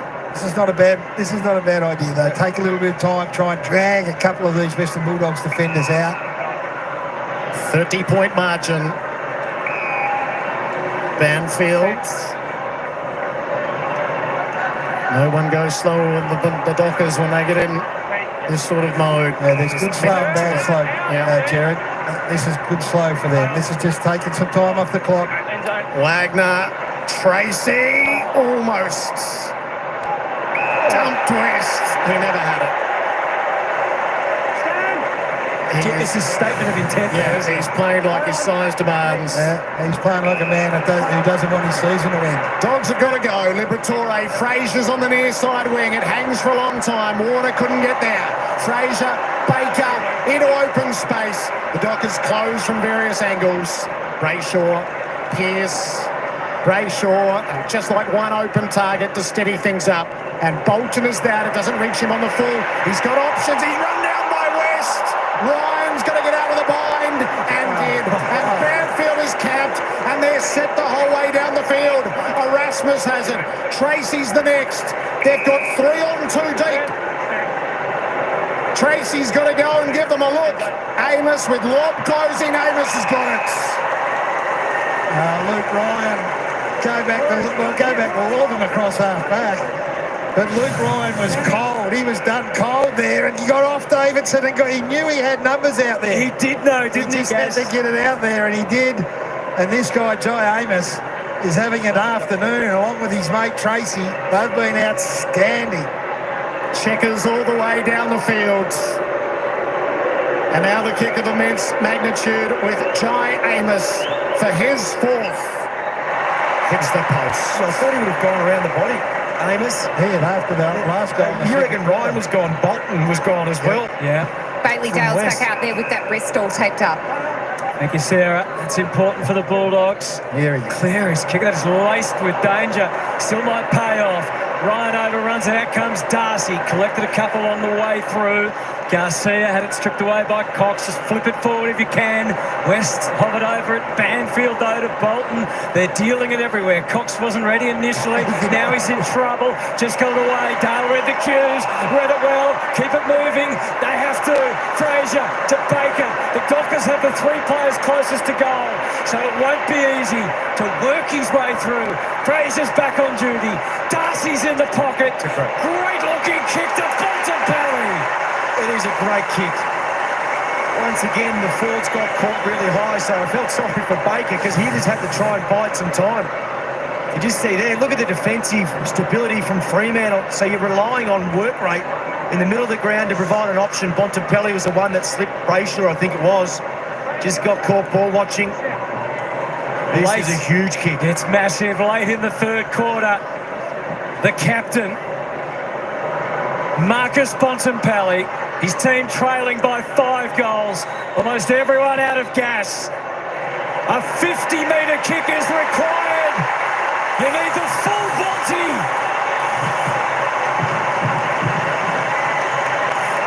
25 points. There's something to work with. They're not done. They're not done. The game is way, way, way far from over here. I just think they've got to keep one deep here. On a fast break like this, you've got to be able to shoot one and a Darcy one out in the square or Norton one out in the square, not have to buy time. They did it brilliantly in the end, and Bontempelli just dropped into space. I just reckon if they're going to win the game, they can't have both Norton and Darcy and those as high as they are. If you're on a fast break, you need, like Bontempelli on a fast break had to kick a 65-metre point. Yep. You've got to have something to shoot at. They're alive here. Next goal, huge. I think the other bit of play, the ball movement out of the back half, that blind kick inside the corridor, I think they're the kicks you just have to keep taking. Provides a little bit of chaos. One becomes two. English spiked it forward, but the Dockers were well set. Brayshaw and Young collaborate. It'll land up near the 50. Frederick got a hand to it to his own advantage, but Dale got to play hurt. He's all strapped up, but he keeps on coming. Gets some support from Williams. Dale's going to have to do it again against the boundary. Lob, a rare touch. Down the line for Croft to have a fly. Bontempelli spoiled his own man. It's the wrong the last to hold it. Sarah? Carnage on the boundary. Corey Wagner off with a shoulder injury for the Dockers, and Riley Garcia is down in the rooms for the Dogs getting a hip assessed. For 2.5 minutes, Lisa. Darcy feeding it out. Clark. This is the pressure that's got to build, Jared. You just got to keep getting the crowd, get involved, put the heat back on Fremantle. Baker's the runner. He sets it up. Hasn't done Darcy any favours. He got rid of Pearson, took the mark. West is on out wide. He'll use him. Very lucky, but once again, speed on the ball. Baker was the one that came through with the handball receive. That is the blueprint. And eventually, Sam Darcy's going to have a say. Nudge probably gets away with it. Norton's going to have a say at some stage. This is massive. 2 goals for Riley West. 1 has become 2. 2 is where it stays. Not even a score. Wow. Probably not the worst result if they want to have another crack at it. So they'll have the opportunity to have them pinned if they can. Ryan prepared to get a one-on-one with Jackson, but it's not a one-on-one anymore. English doesn't mark. It's good spoil, but Kennedy to lob. Jones is in front. They'll come from behind. Croft with the fly. The crumbs, his rolls reversed to Darcy. Laid it off to Brayshaw. He gives it the old Freo heave-ho to half forward. Up goes O'Donnell. Amos. Here is Voss. Patrick Voss. Wow. He's not just a one-trick pony. He's kicked his second. And the Dockers lead by 31 points. Have a little prance. Luke Jackson's been, his game has just been compete. And we might see it again. He's down the line, he's outnumbered, he's coming back against 2 and just gets at the ground right there. And then he's away. This man, have a look at the reaction, Geordie. Look at him. Catch him. He's off. He's off. There was 2 instances where Luke Jackson had to fight. 2v1. Huge, yes. Massive. Look at that. That's a big counterpunch. After they kicked 2 in a row and closed it down to 25 inside the last minute. It's a great finish too. He had a couple running alongside. Had he not got it, Just puts the lid on the crowd again. 3 Amos, 2 Voss. The forwards have done the business. A couple for Tracy as well. Oh, they cannoned in there. Bontempelli pretty crude on Erasmus. Wide for Brayshaw. Wide of them would have been ideal. Brayshaw will get there though and open up the boundary. Steers for Bolton. Ball loose at the back. Dale straight into the second tackle. How the umpire said, holding the ball. If one doesn't get you, the next one will. well, again, they've kicked 3 goals from the back. So the ball movement, the speed on the ball, the get across to support your mate when it looks a bit vulnerable on the wing and you're picking the ball up and all of a sudden your mate turns up. And here, this is just a bit nervous, but then it was Sarong who got across and gave Kennedy, Strong a little bit of time and space. Sam Switkowski has elite aspects to his game. To answer the prayers of the fans and reset the game high lead at 37. On the cusp of 3/4 time. Oh, it was a towering kick. 32 points in the Dockers' favour and the final change. The challenge right at the feet of the Western Bulldogs. Within touching distance, Fremantle. What have the Dogs got left to throw in what might prove the last quarter of their season? Stand by. Sunday ticket from Marvel. 1 quarter to play.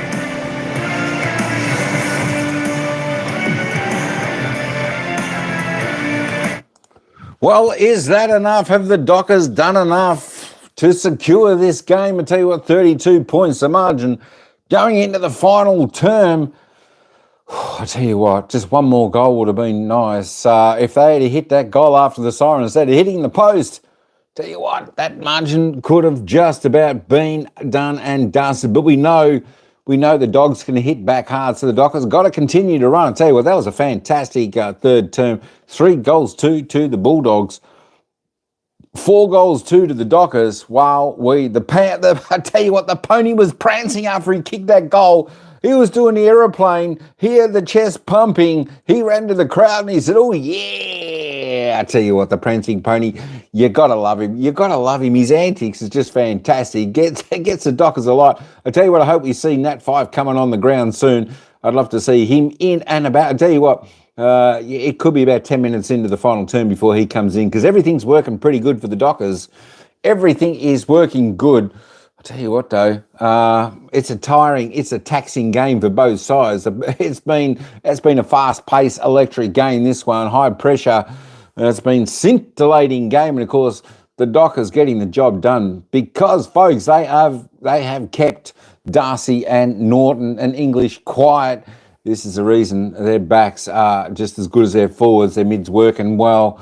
I tell you what, at one point there, it looked like the Bulldogs were starting to crawl their way back when the Bont put it through for a goal. But the Dockers hit back hard like a good side they are right now. At the moment, tell you what, they're looking like real contenders. Let's see if they can continue to pull away. Hey, let's just have a look right now. There we go. Fremantle 5th. They picked up a couple of percent for this game. They're still 5% off the Giants. So I probably won't be able to snare that home final, I wouldn't imagine. But still, 4, 5, 6. Well, it's still possible, isn't it? 64, if they go on to win. Brisbane Hawthorn play will leapfrog them. That'll drop them down to 6. 5th and 6th get the home final. Well, they might get a home final if they win this game, Addy G. Is that correct? They get a home final. That'll be fantastic. Tell you what, if they do, you'll have to book your tickets and get on for that game next fortnight when they play. I think the fixtures are coming out after Wednesday for the games where the finals and all that are being played. Xiaomi Mi, absolutely brilliant. Although he's only had 7 touches, 6 kicks, 3 goals, 1, he's been brilliant for the Dockers. Home final, wow-wee. You know what? Maybe Freo are better on the road now than at home in the big games. I don't know, because tell you what, they've really stood up here at Marvel Stadium. Wow-wee, there we go. Xiaomi Mi, Paddy Voss now 2, the Prancing Pony. Tracy Bolton 2, Murphy Reid, Jackson 1, Frederick. Tell you what, Frederick goal was fantastic. He's a quality player, Michael Frederick. Aramis got 1. The Doggies, Riley West. See, Aaron Norton, just the 1 goal. Arthur Jones 1. Frazier 1. Croft 1. Bontempelli 1. The big guns still haven't hit their big forwards. Liberen and Bont still tops the table, 19. Luke Ryan, 18. Jordan Clark, Shy Bolton, 17. Caleb Sarong come into the game really well after quarter time. There we go. Hey, that's enough of me jibber-jabbering. Let's not talk about that. Let's head back down to the commentators, and they'll run us into the final quarter here. Can the Dockers hang on, secure themselves a finals berth, or can the Doggies make a miracle comeback? 32 points the margin. I tell you what, the fridge door is starting to close. The Dockers, if you kick the opening 2 goals, it's going to be game, set, match. Let's see what happens. Let's take us back down to the commentators. They'll run us into the final quarter. Absolutely sensational tonight. The numbers 11, don't worry about that. The 7 marks, the contest, the making space, the fact that he's put Rory Lott to sleep in a one-on-one situation. He's absolutely dominated. I think he and Amos and the rest of them have just been superb tonight. And he's a man that if he gets a look at September and there's a quarter of footy to go, that you're going to love watching on the big stage. Yeah, he's been impressive, hasn't he? So those types of situations we've seen 2 already. So he's been in 5 of those. He's won 4 of them. So not a half, 4 of them. So he's been a big target down forward, mate. This Western Bulldogs defence looked really shaky, and really he's been a beneficiary of what has happened between the arcs. They've been impressive, Fremantle, by the way they've moved the ball, the speed in which they've moved the ball. So let's talk about the Dogs here. What do they need to do? Right now they've got 1 foot out of the 2025 season.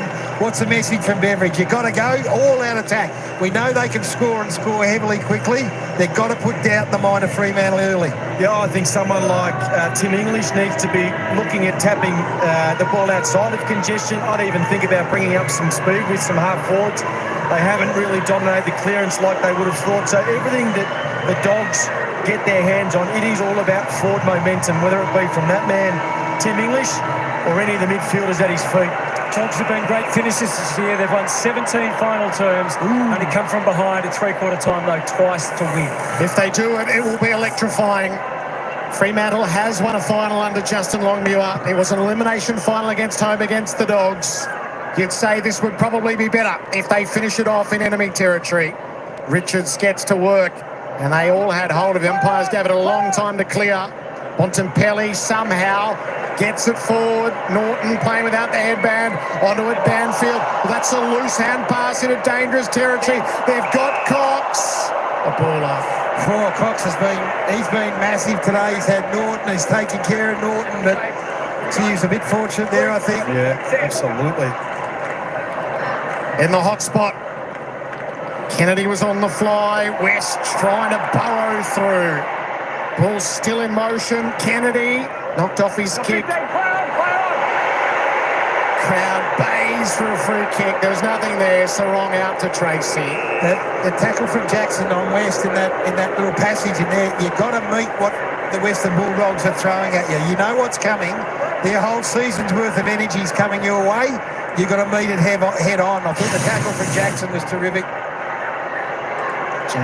Tracy, close encounter with the Bulldog kind. Well done, sir. Well done. Bulldogs look to create from a half-forward stoppage. Beautiful tap to Bontempelli. Norton's the target. Threw himself asking for a free kick. Garcia with the tackle. He's got to keep coming at the footy. Don't be throwing your arms up now. You just got to keep presenting and presenting. He's got your measure at the moment, Cox. Try anything, don't you? Even get rid of the headband for Aaron Norton. Something has to change for the Bulldogs. English and Jackson take their position. Bontempelli. Everyone waits for the ball to bounce. It was true. to Cox and Erasmus, Clark, Banfield. A loopy left down the line. Lob, Bolton, Frederick. They piece it together again. Awkward handball from Jackson, it'll do. Zukowski has created all afternoon.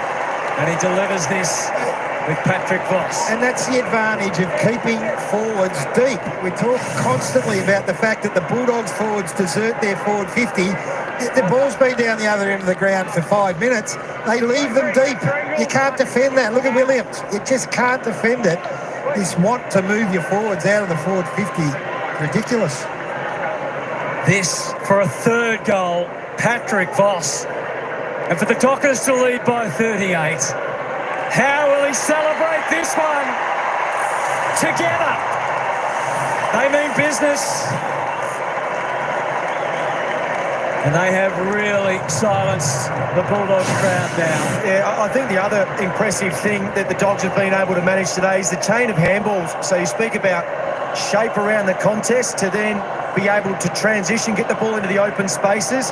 They did it deep inside the defensive 50, got a stoppage out on the wing, and then the running power. That has been, for me, one of the most impressive things from the Fremantle Dockers today, the running power into the open spaces, get the ball into a position where the defence feels vulnerable. Luke Jackson was involved in that as well, your ruckman, your mobile ruckman. So they had Amos and Voss to have a look at on the fast break. He'd still be nervous, Justin Longhill, but right now they are 1 foot into September. Sarong gets the Dockers going forward again. It'll land and bounce awkwardly. Switkowski came one way, Bramble a fist in the other. Switkowski fights on, gets a hand from Voss. Liberatore head in the hole. Bontempelli needs some help. Sarong's almost got him. Johannesson searching for a target in Bramble.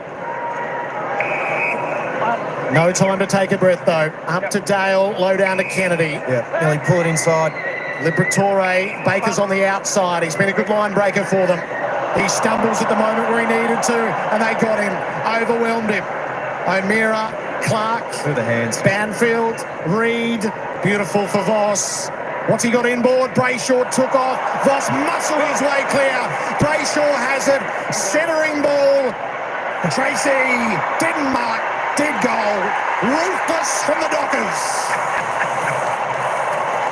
When you got He-Men, let him be He-Men. Big Patrick Voss stood up on the boundary line and just muscled, was it Johannesson? Johannesson, yeah. Just onto his back. And again, you go inside 50 and you got a forward where you want a forward to be. Have a look at this. That's a moment. And then this kick here from Brayshaw, who's worked into the game superbly. And right where he needs to be, Josh Tracy, we talked about. Capping off a magnificent afternoon. The Docker fans are up. If you've travelled from Perth, if you're sitting at home, this is as good as your side's looked for a long time. The handball game again, Gaz. I think it was Baker on the wing that just fell over and they were onto him. A quick succession of 2 to 3 handballs and then you're inside forward 50. And the champ. We know he's ready. He's been warming up for an hour. And he jumped me out of his skin. He came on at a real difficult time last week. Yep, totally different circumstances here. Enjoying this. He laid the challenge out, didn't he, to his teammates when he announced his retirement. Let's chase the cup. And that's what they're doing now. Young to Clark, back to Young. Dogs dig in hard here. So they defend it well to give themselves an opportunity. 44 points. Unimaginable when they were 15 points down after the first quarter. Wobbling kick forward, well handled by Lobb. Not so much the handball though to Williams, Liberatore, Kennedy. Just had to throw it on the boot and hope. Back goes Warner, Jones to lift them again. Norton, Richards, Bontempelli. Oh, who else? What about that? He has delivered 2 fine goals. Someone had to provide some inspiration. And as has often been the case over the years, they have turned to Marcus Bontempelli, who is as frustrated as any man out there. And what a kick. Yep, he's had a tough day. You can just see there, just holding his outside width, favoured the left footer and a terrific finish, but that type of possession have been few and far between. One, the Dogs haven't been able to get the ball out into those positions, but the pressure from Fremantle has been far too great. Fabulous finish. Takes them back to 7 goals. It's a big mountain, isn't it?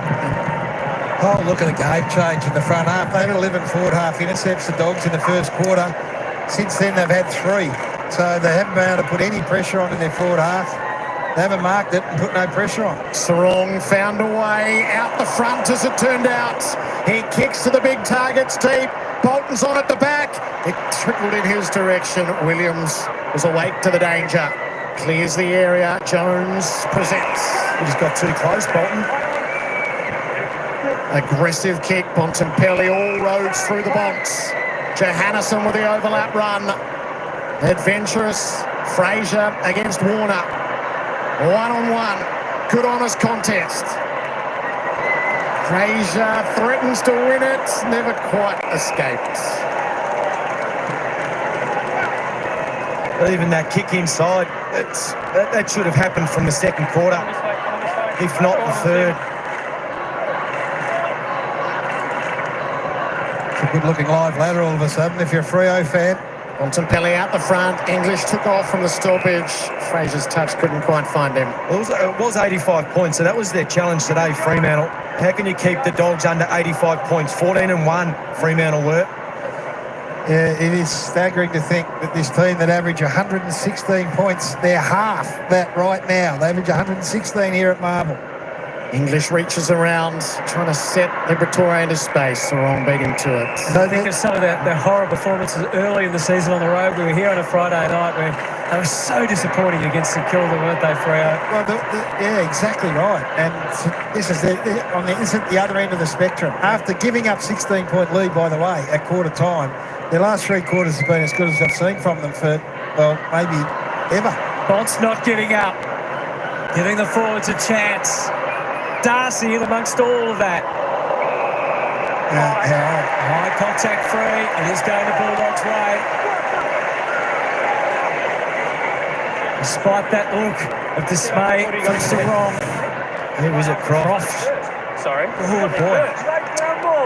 I think he did get there. I think he's got a point. It just shows one. You look at that and you go, one player, good technique.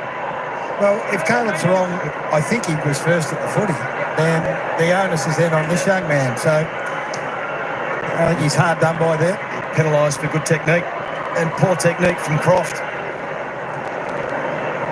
They're not giving up yet. Jordan Croft, what an experience for him in just his second game.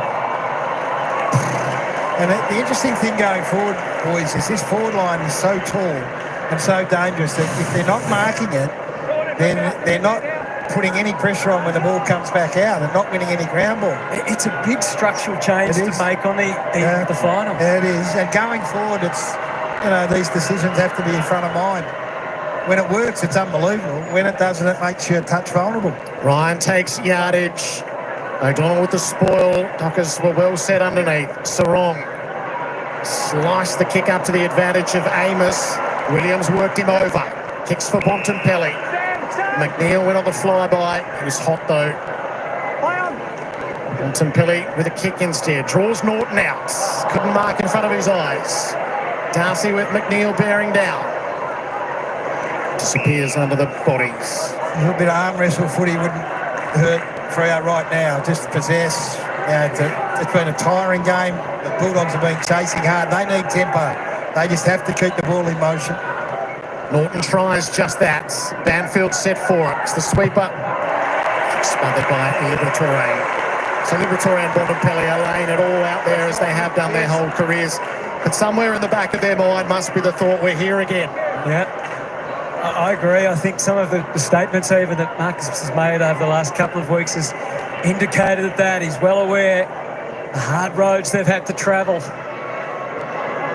7 times they have played elimination finals under this regime. They will be the talking point if it continues on this way. But I tell you what, the story out of tonight is Fremantle, or this afternoon's Fremantle right now. West. Norton tries to launch. McNeil, Cox was it high, Fraser, Darcy, everywhere he looked there with Dockers. Same for Libber. Good news acquaintances with Nat Fife. Took the gamble on Hayden Young. So far that's paid off. The school thought he might be subbed off for Fife. And he's out there. What a difference he could make. Well read by Liberatore to West to Bontempelli. We've seen him kick memorable ones from there before on this ground. Big leap again from Cross. Nice for everything. You got to know him, can you? Know why they picked him. The ball squirts out to Jones. Bolton was there nearby. Keeping watch. He's just got to master the landing now. He's had a couple of occasions where he's hurt himself with the landing. Jumping over the top of Aaron Norton in the process as well. Dogs trying everything. West tackled legally. Just can't find any room, can they? They've been great at closing down. Their pressure, Fremantle has been, we talked about other aspects of their game, their pressure's been so impressive.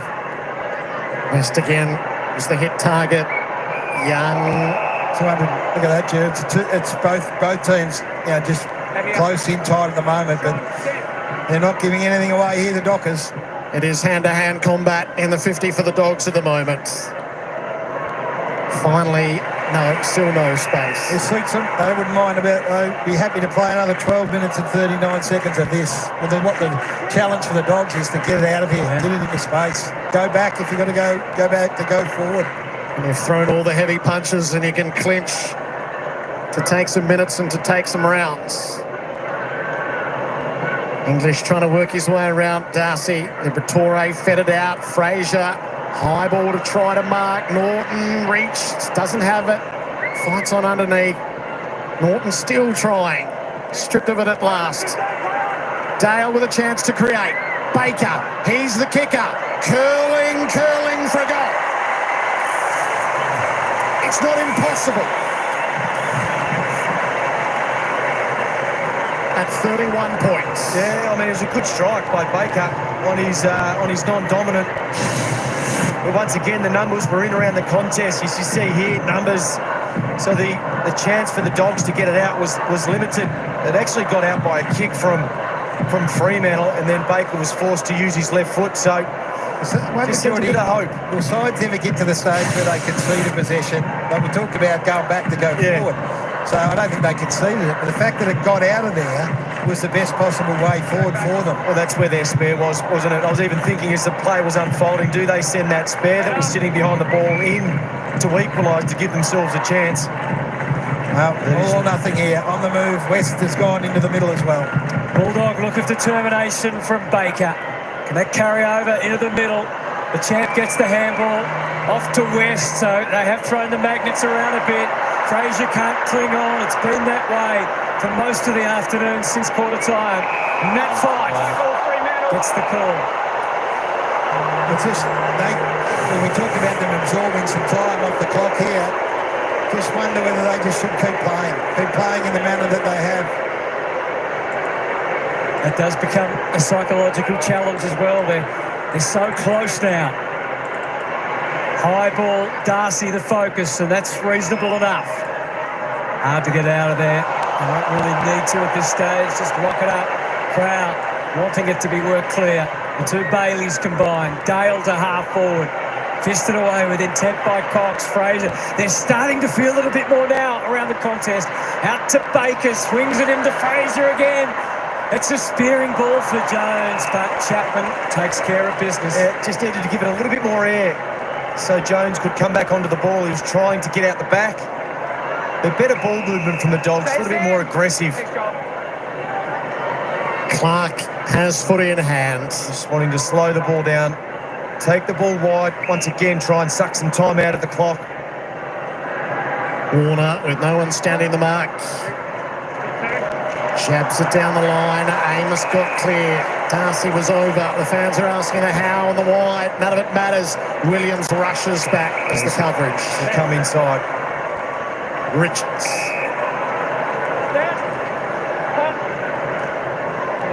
Short kick, just right for Dale. Can't quite get the overlap run, so it's kick mark instead, and Tracy just imposes himself.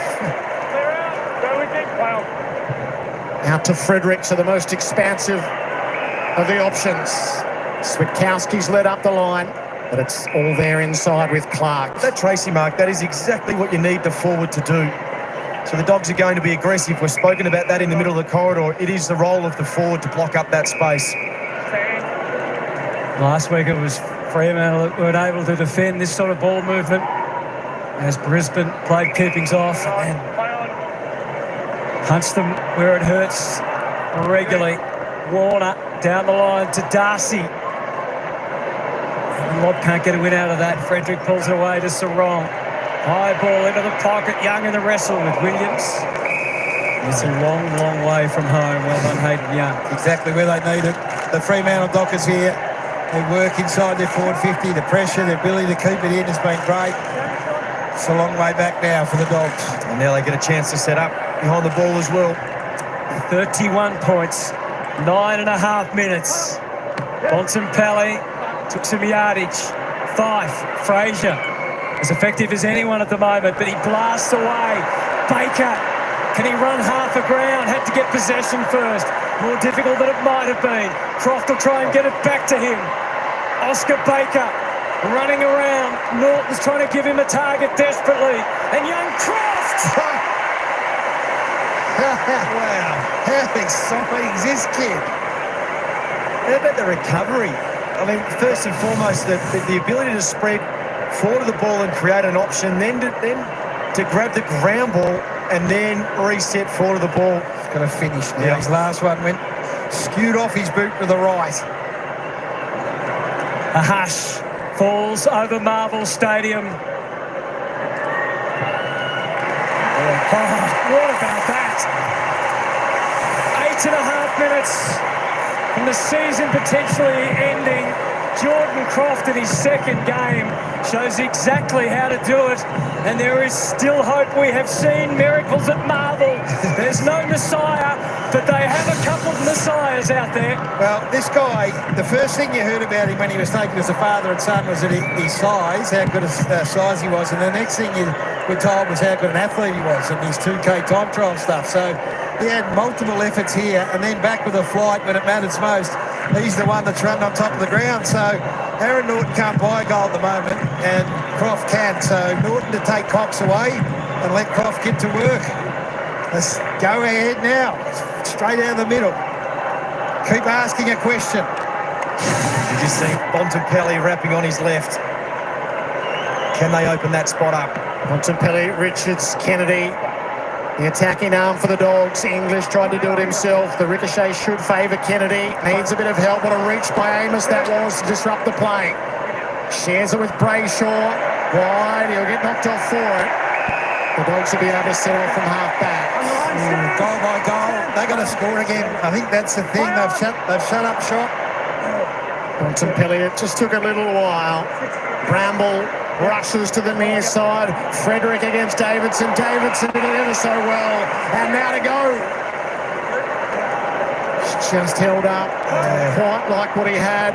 Into the middle. That's the big kick. Out comes Pearce. Liberatore. Head over the footy. Knocked it on. Dockers have numbers around it. Switkowski. Here's the counter-attack. Reed sets it up. Bolton too strong. Frederick. Freddie to finish the lead.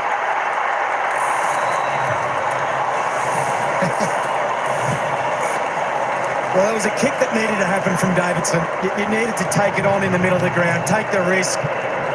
That was Pearce again, mate. Yeah. Pearce has been superb. He was sitting back, he was just waiting, and then he went and cut it off in the middle. You've got to have your head about you in the game. So he knows exactly what you're thinking, Geordie. That's where the ball's got to go. This is their only way forward. And he was waiting, and then he went at the right time, cut it off, ends up in the goal that kills the game. Pearce has been enormous. He's had a massive match. Now you can breathe a bit easier, Fremantle supporters. Oh, they'll still be concerned. 7.5 minutes, it's a lot of time. So love the captain's game.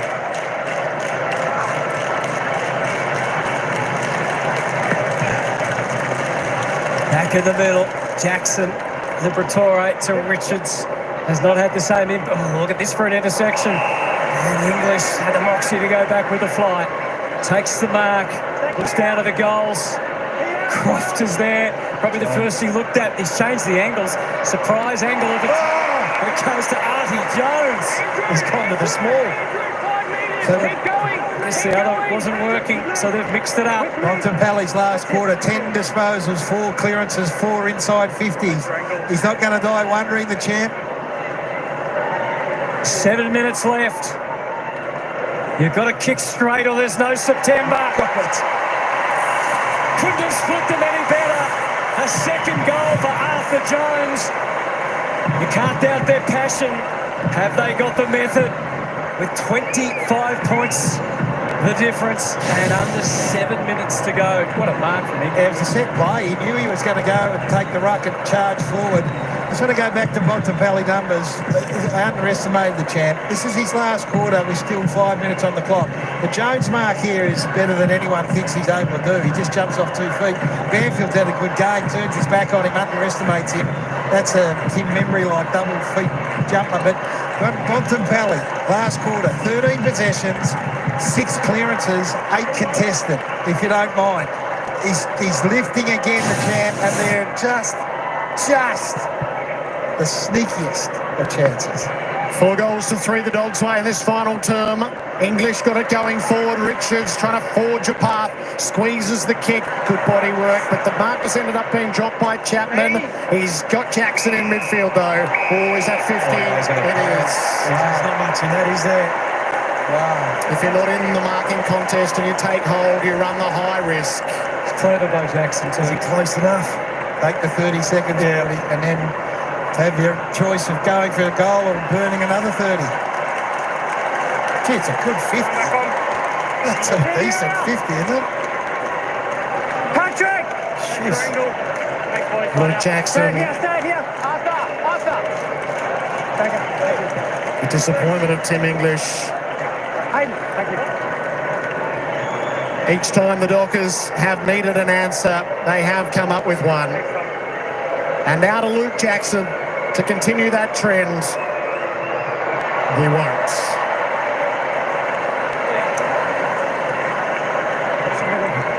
Just sit a little more uneasy again. It remains ajar. Dale to Fraser. Knew he was going to get it back. Might deviate from the line. It's an attacking one. Jones can't mark. Warner about to be hounded down. The Dogs doing the hounding. Clean pick-up from Jones to Johannesson. It's a Cleary now and out wide to Baker. Tosses it up high to Darcy. It suited the young champ. Hard lead from West. There's father-sons everywhere. The fathers watch. The sons. And one more kick to Norton. No time to waste. Switkowski's hurt himself in that marking contest over way back at half forward. He runs around and kicks truly. Hello.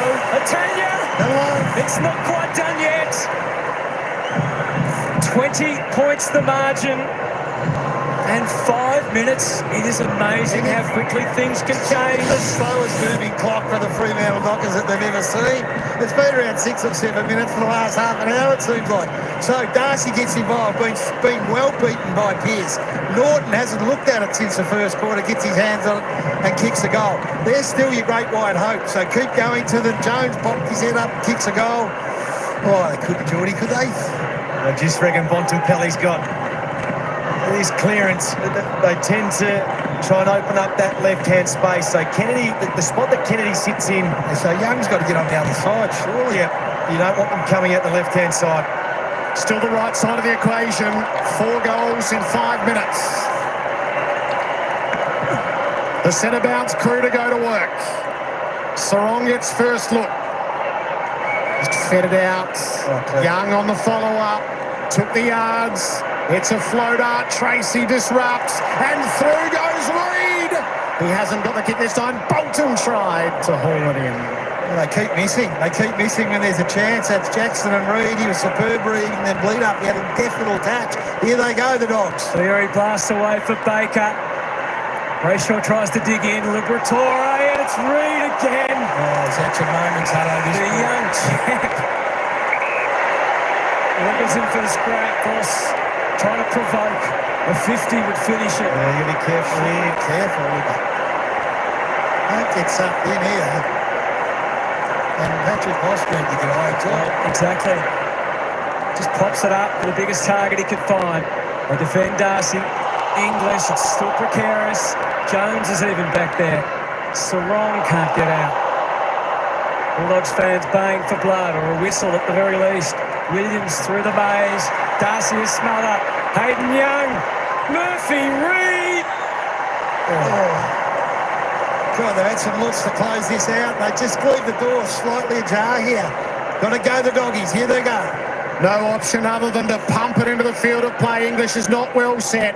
Chapman with a good spoil. Erasmus fed it up to him. Chapman mown down, got it to his boot. Frederick didn't gather. Fraser ran straight into Frederick. Reed's on the spot. Bontempelli extricates. Trying to put them into space. Kennedy to Williams and now to the run of Dale. This will work. 2 bounces to halfway. Give them a look. Darcy's the man. Wow. Norton's rushed on the goal. Darcy will take the responsibility himself. Deep breath, don't rush, must kick the goal, most important part of this. Here's the man for the future. He needs to be the man for the now. Sam Darcy. Got away. It's just rusted ever so slightly. I know the time's against them and everything else, but you've got to take the chance. And now they take a deep breath and hand possession back. 21 points. Luke Ryan. Trying to play it as safe as he possibly can.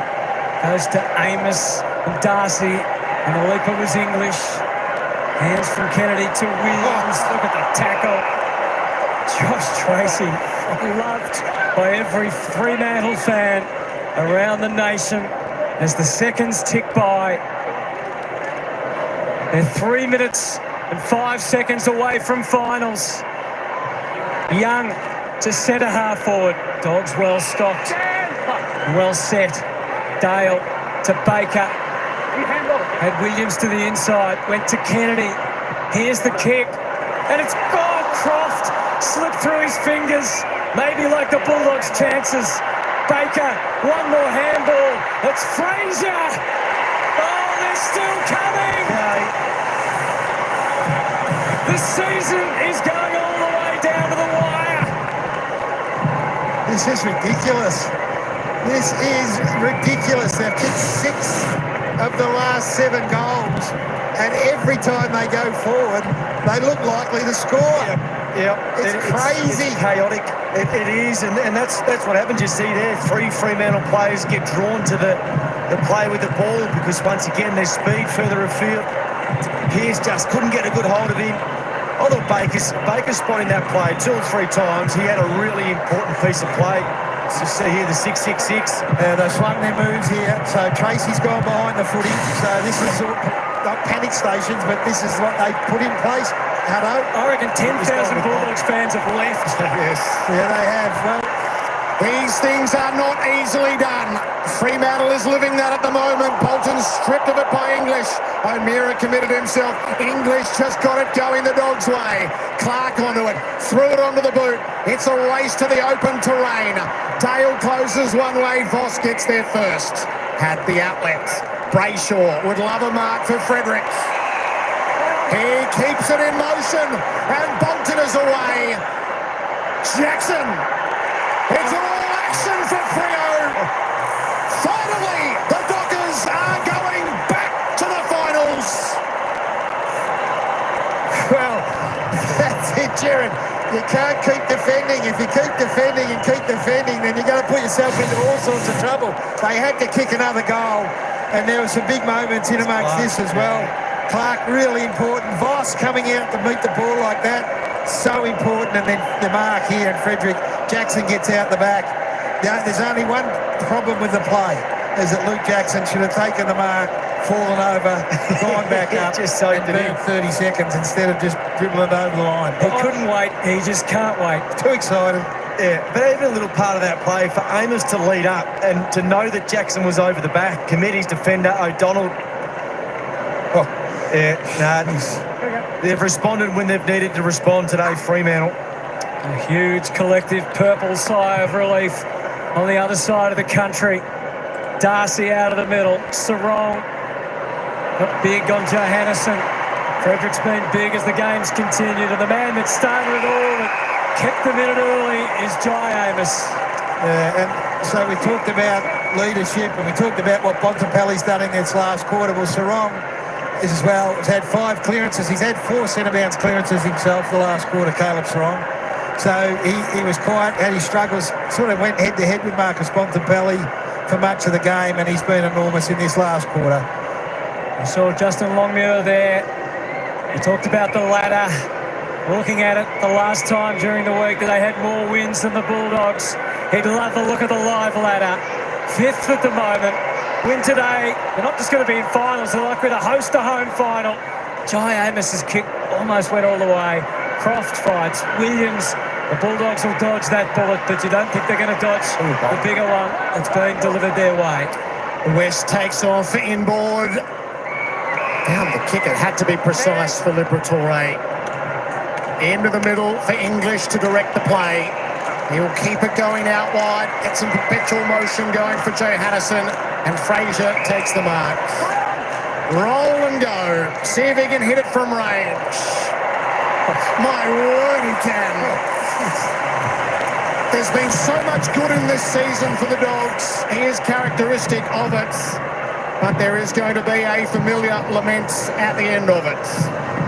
The whole thing opened up, hasn't it, this last quarter, and the Western Bulldogs have just gone all-out attack, and when you go all-out attack, the ground gets big, and the tired defenders can't cover ground, and they've done everything that a Western Bulldogs fan would expect them to do. It's not die wondering, but they've been beaten by a better side today, and that's going to be a bitter pill to swallow when it's all up for grabs. They've come home and kicked, what's that now, they've kicked 7 goals in this last quarter, but not enough. They're going to come up short. This season over, the Dockers live. Well, the season's over at this stage, yes. They have to wait till Wednesday. Yes, that's right. Which is torturous as well. It is. So walk the green mile, won't they? 32 seconds remaining. The margin is 15. Frederick out of the middle. The goal beckons. September beckons. Excited, Freddie. A little bit excited. Patrick Voss on his own could have just iced the game. What a performance, Jared. Hutto, Geordie, this has been special for the Dockers. They're going to fight all the way out to half forward. Baker gets the last kick. West tries to take the mark. Questioned all week about pressure, about history, about heat when it matters. How's that for an answer? September glory awaits for the Dockers. The Freo mantelpiece is still waiting for some silverware. And the pain for the Bulldogs will be felt well after the echoes of the final siren fade. It's all about the Dockers. I know we'll talk about the Western Bulldogs and the disappointment, but they were staring down the barrel of an inglorious exit. They were there this time last year and they failed the test. It was theirs for the taking last Friday night in front of their home crowd and they failed. They've come over here, they've played against the highest scoring team in the competition on their home deck. They've kept them to under 100 points and they're going to play finals. It's a mighty, mighty performance from the Fremantle Dockers. It's impressive. I must say, at quarter time we sat here thinking how could they possibly, kick a score to win? And then it was just all out attack. Their pressure was good. Their tackling was good. Their ability to, when they got the ball, to evade tackling was also strong. Their work rate, it's an impressive performance here on the road as we head down to Sarah Jones. Alex Pearce, you come here to Marvel Stadium today. It's do or die, a mission accomplished. You're through to September. How does it feel? It's good. It's nerve-wracking times, for parts of that last quarter.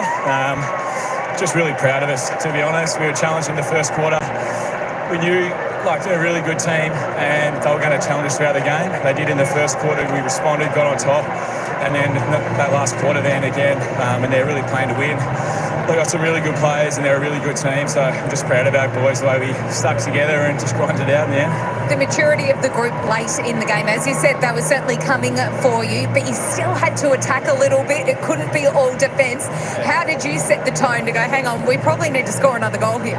Yeah, it's always a tough one when you know you've got the lead, and it takes the natural tendency is to go into your shell, and that's really what's not required. And we'll learn plenty from that last quarter because we probably did go into our shell a little bit, but we were able to make some plays to turn the ball over and kick a few goals. And I don't know, this game, like, it throws so many different challenges at you, and we got challenged a few times today. We're able to come out on top, I think, due to some of that maturity, and we'll still learn plenty. And hit 2 weeks' time full of steam and ready. Your own game was awesome, and such a big challenge coming up against the Western Bulldogs forward line. We know how potent they are. We know Sam Darcy is one of the biggest challenges you can get as a defender. How did you set yourself personally for this one? Yeah, it was definitely like a big challenge. He's potentially the best player in the competition. Aaron Norton's had a great last couple of months. So I knew, I played him earlier in the year and he got a bit of a bath in a quarter. So I knew, took a few lessons from that, and knew I was going to get beaten a few times because he's a really good player, but was able to adjust on the run. And we got a lot of help from our back line. Brennan Cox played a great game, and we defended well as a unit, which we have to do. We wanted to defend together and attack together as 23 brothers, and I think we did a good job of that. How did you regroup mentally after the loss to Brisbane at home? It was a really disappointing performance and probably quite a poor performance for what you were expecting. How did you get the boys back on track? Yeah, well, the first thing was taking out of it the truth of the performance, because although the scoreboard reflected a really poor game, we were in that game for large parts and kicked ourselves out. We didn't play the way we wanted to, and we were able to make some clear adjustments in that. I think the size of the game was really built up with Fluffy as well, and we didn't quite adjust to that. So took some lessons, and I think that showed here in a do-or-die clash when everything's on the line. We were able to stay calm in that second quarter, play our footy and regroup and just keep doing it together. On to finals now, and potentially a home final. Our best of luck for that. We'll let you go and enjoy it with the boys as we welcome Boss over here.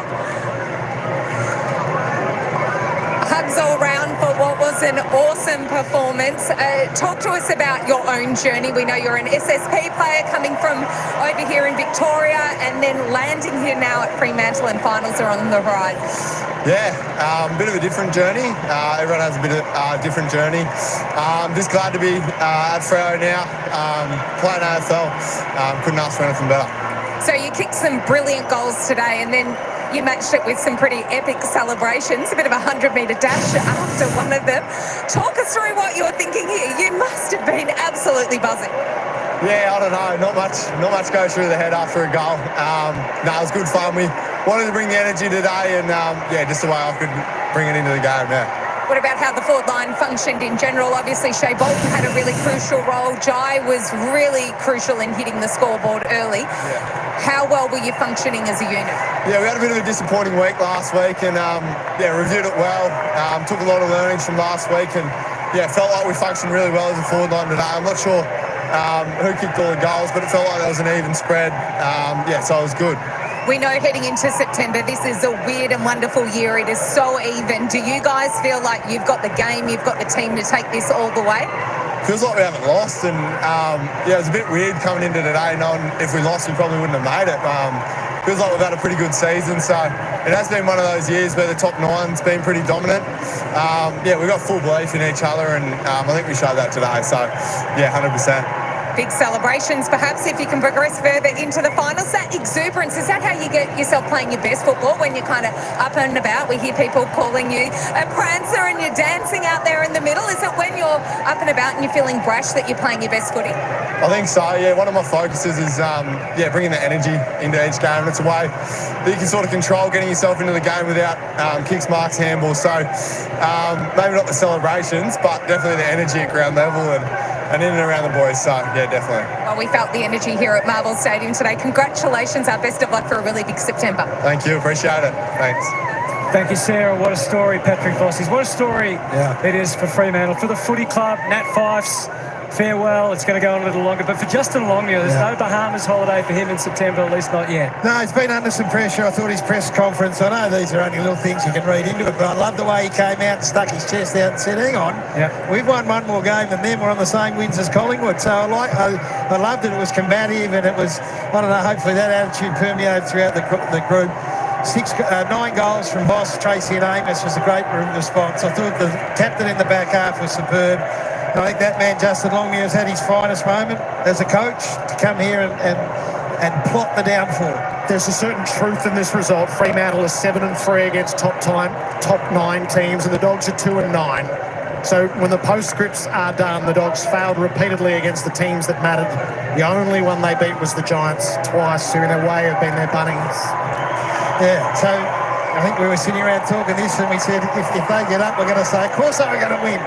And at quarter time, it didn't look like it, Geordie. And Nathan Five claps, they might be back in Melbourne town at some stage, the Fremantle Dockers. They farewelled him from Optus Stadium last week. He's going to be back there again in the first week of finals, most likely. How good for him, though. How good for him, I'm talking about, Justin Longmuir. Fresh release. That's a big win on a big stage, Geordie. And it's a game that they haven't been able to get. I mean, if you look at where they scored from, 69 points from defensive half. That's their best return for 15 years. On the road against Dogs, this is the jolt of confidence that you need going into a September campaign at home. They play like that in September against any opposition with some dare and some willingness and some forward of the ball that we always knew they were capable of. They're going to give this a nice old belting.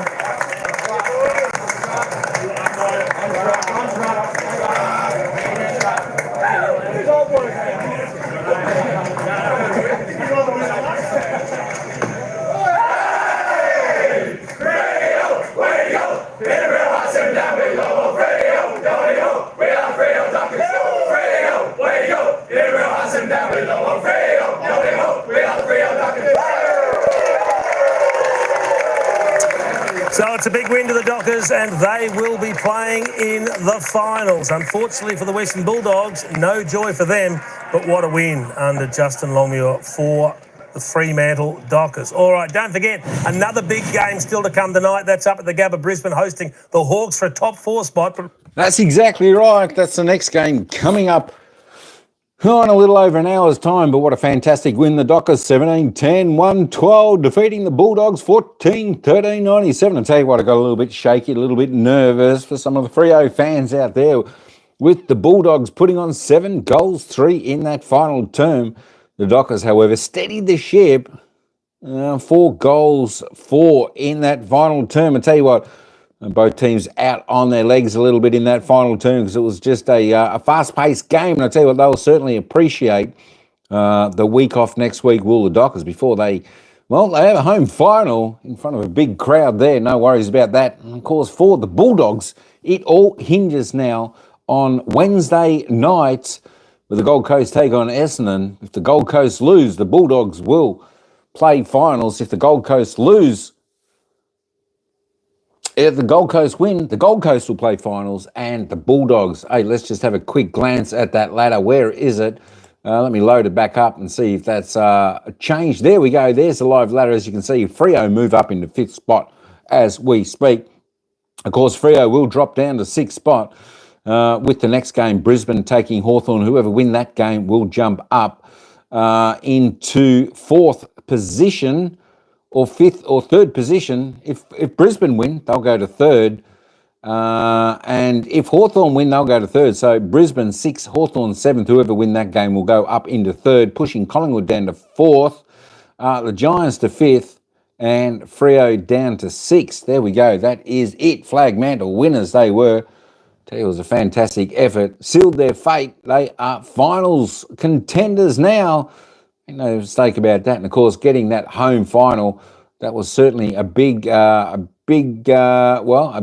to play for this evening for Freo. There we go. So it's all going to come down to the Gold Coast and the Western Bulldogs. Of course, the Gold Coast losing their last game to Port Adelaide now puts the pressure on them.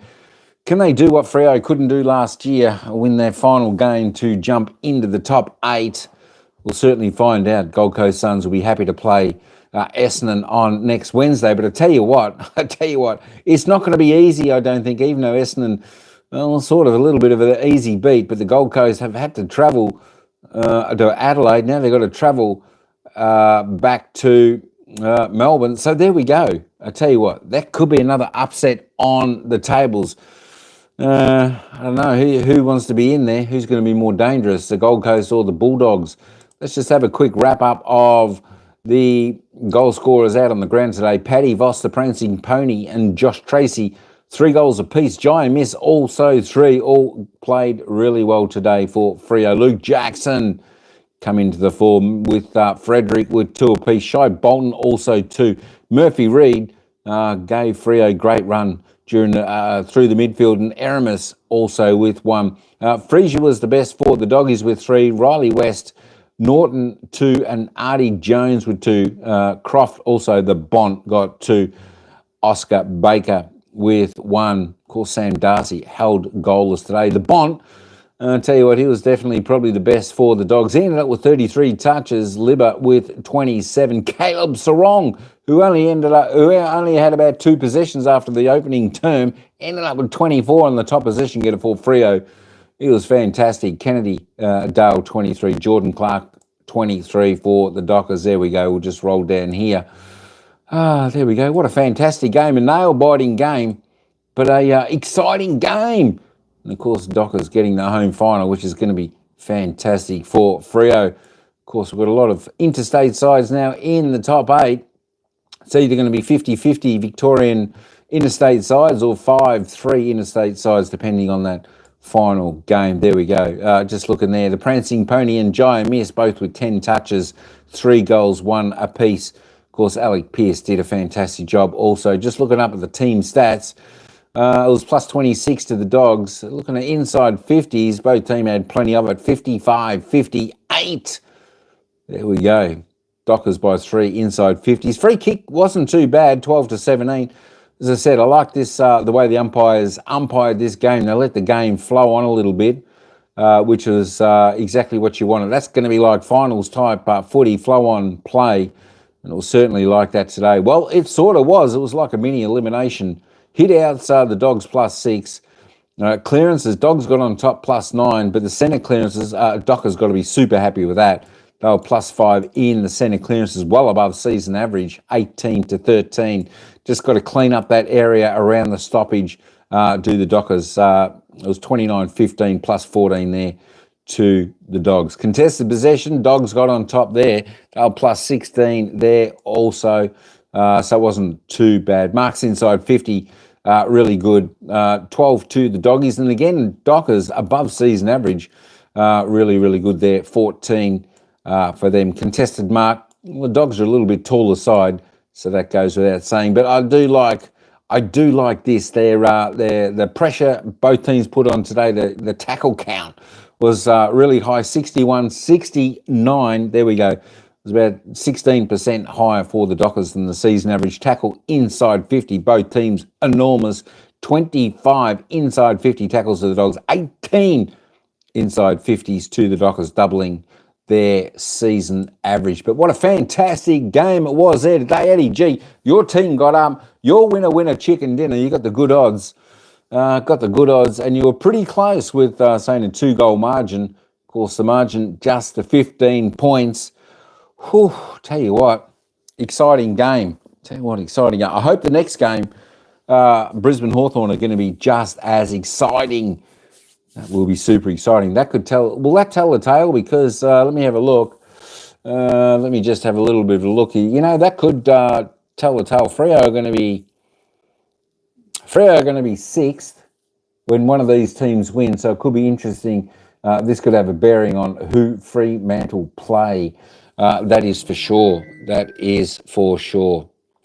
All right, folks. Hey, we'll be back again with the next game in just about an hour's time. Let me just double check when that game kicks off. Of course, that game kicks off at 7:20 p.m. Melbourne time. That's in about 1 hour and 8 minutes time. So we'll be back for that game to cover that. Should be a ring-a-ding-ding game. Don't miss it. All right, folks. Hey, Happy campers out there. 60% in the poll today went for the Fremantle Dockers. We got that one right. 60%. You always got to trust the poll in the live chat. We're always pretty close and pretty well get that right. So we got that one right today.